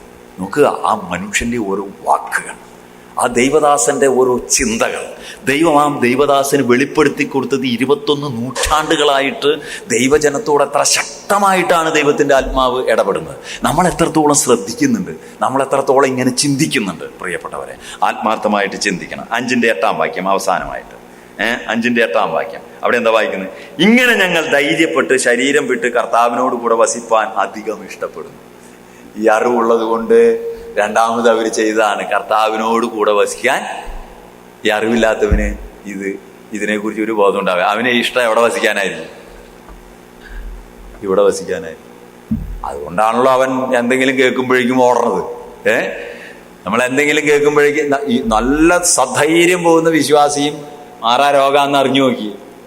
ഈ അറിവില്ലെങ്കിൽ അവൻ എന്താവും? ബലൂന്റെ കാറ്റ് പോലെയാവും. ആത്മഹത്യ വരെ ചെയ്തവരുണ്ട്. വെറുതെ പറയല്ല. മാറാ രോഗമാണെന്ന് അറിഞ്ഞിട്ട് ആത്മഹത്യ ചെയ്തവരെ വിശ്വാസികളുണ്ട്. ഇത് വെറുതെ പറഞ്ഞതല്ല. പ്രിയപ്പെട്ടവരെ, അങ്ങനെ വരാതിരിക്കണമെങ്കിൽ ഈ അറിവ് നമുക്കുണ്ടാകണം. ഒരു കുഴപ്പമില്ലാതെ ഇപ്പൊ പ്രസംഗിച്ച് കിടക്കുന്ന ബിജുവിന് ഒരു കുഴപ്പമില്ല, അല്ലെങ്കിൽ ഇങ്ങനെ ജീവിക്കുന്ന നമുക്കൊക്കെ ഒരു പ്രശ്നവുമില്ല, ഒരു കുഴപ്പമില്ല. ഒരു പ്രശ്നം വരട്ടെ, അപ്പോഴാണ് നമ്മളൊക്കെ ആരാണെന്നറിയാം. ഒരു പരീക്ഷണം വരട്ടെ, ഒരു പരീക്ഷ വരട്ടെ നമ്മുടെ നേരെ. രോഗമാകട്ടെ, സാമ്പത്തിക തകർച്ചയാകട്ടെ, അയൽക്കാരനായിട്ടുള്ള പ്രശ്നമാകട്ടെ, ഭാര്യയും ഭർത്താവുമായിട്ടുള്ള പ്രശ്നമാകട്ടെ, മക്കളായിട്ടുള്ള പ്രശ്നമാകട്ടെ, ജീവിതത്തിലെ പ്രതിസന്ധികൾ കുടുംബജീവിതത്തിലാകട്ടെ കടന്നു വരട്ടെ. അപ്പോഴറിയാം ഞാനും നിങ്ങളും ഏതറിവുള്ളവരാണ്. ഈ അറിവില്ലെങ്കിൽ നമ്മൾ ലോക ജനതയേക്കാൾ നമ്മൾ വളരെ ശപിച്ചും പുലഭ്യം പറഞ്ഞും വിഷമിച്ചും പ്രയാസപ്പെട്ടും ഈ ഭൂമിയിൽ നിന്ന് സാക്ഷ്യക്കേട് വരുത്തി മാറ്റപ്പെടേണ്ടതായിട്ട് വരും. ഈ അറിവുണ്ടെങ്കിൽ മാത്രമേ കർത്താവിനോട് ചേർന്നിരിപ്പാൻ ഇഷ്ടപ്പെടുന്നു. അതുകൊണ്ട് ഈ അറിവിനാൽ ഇവരെന്താ ചെയ്തത് ഞാൻ വിശദീകരിക്കുന്നത്. വാക്യം വായിക്കുന്നില്ല, ഞാൻ ആ വാക്യം പറയാം. അപ്പോസ്തല പ്രവൃത്തി 14:19, 2 കൊരിന്ത്യർ 11:23 മുതൽ 28 വരെ, 1 തെസ്സലോനിക്കർ 2:8. ഇവിടെയെല്ലാം എന്താ പറയുന്നത്? അവര് കഷ്ടം അനുഭവിച്ച കാര്യം പറഞ്ഞത്. എന്തിനു വേണ്ടി കഷ്ടം അനുഭവിച്ചത്? മക്കളെ പഠിപ്പിക്കാനാണോ? വീട് പണിയാനാണോ? ജോലിക്ക് വേണ്ടിയിട്ടാണോ? കർത്താവിന് വേണ്ടി കഷ്ടം അനുഭവിച്ചത്.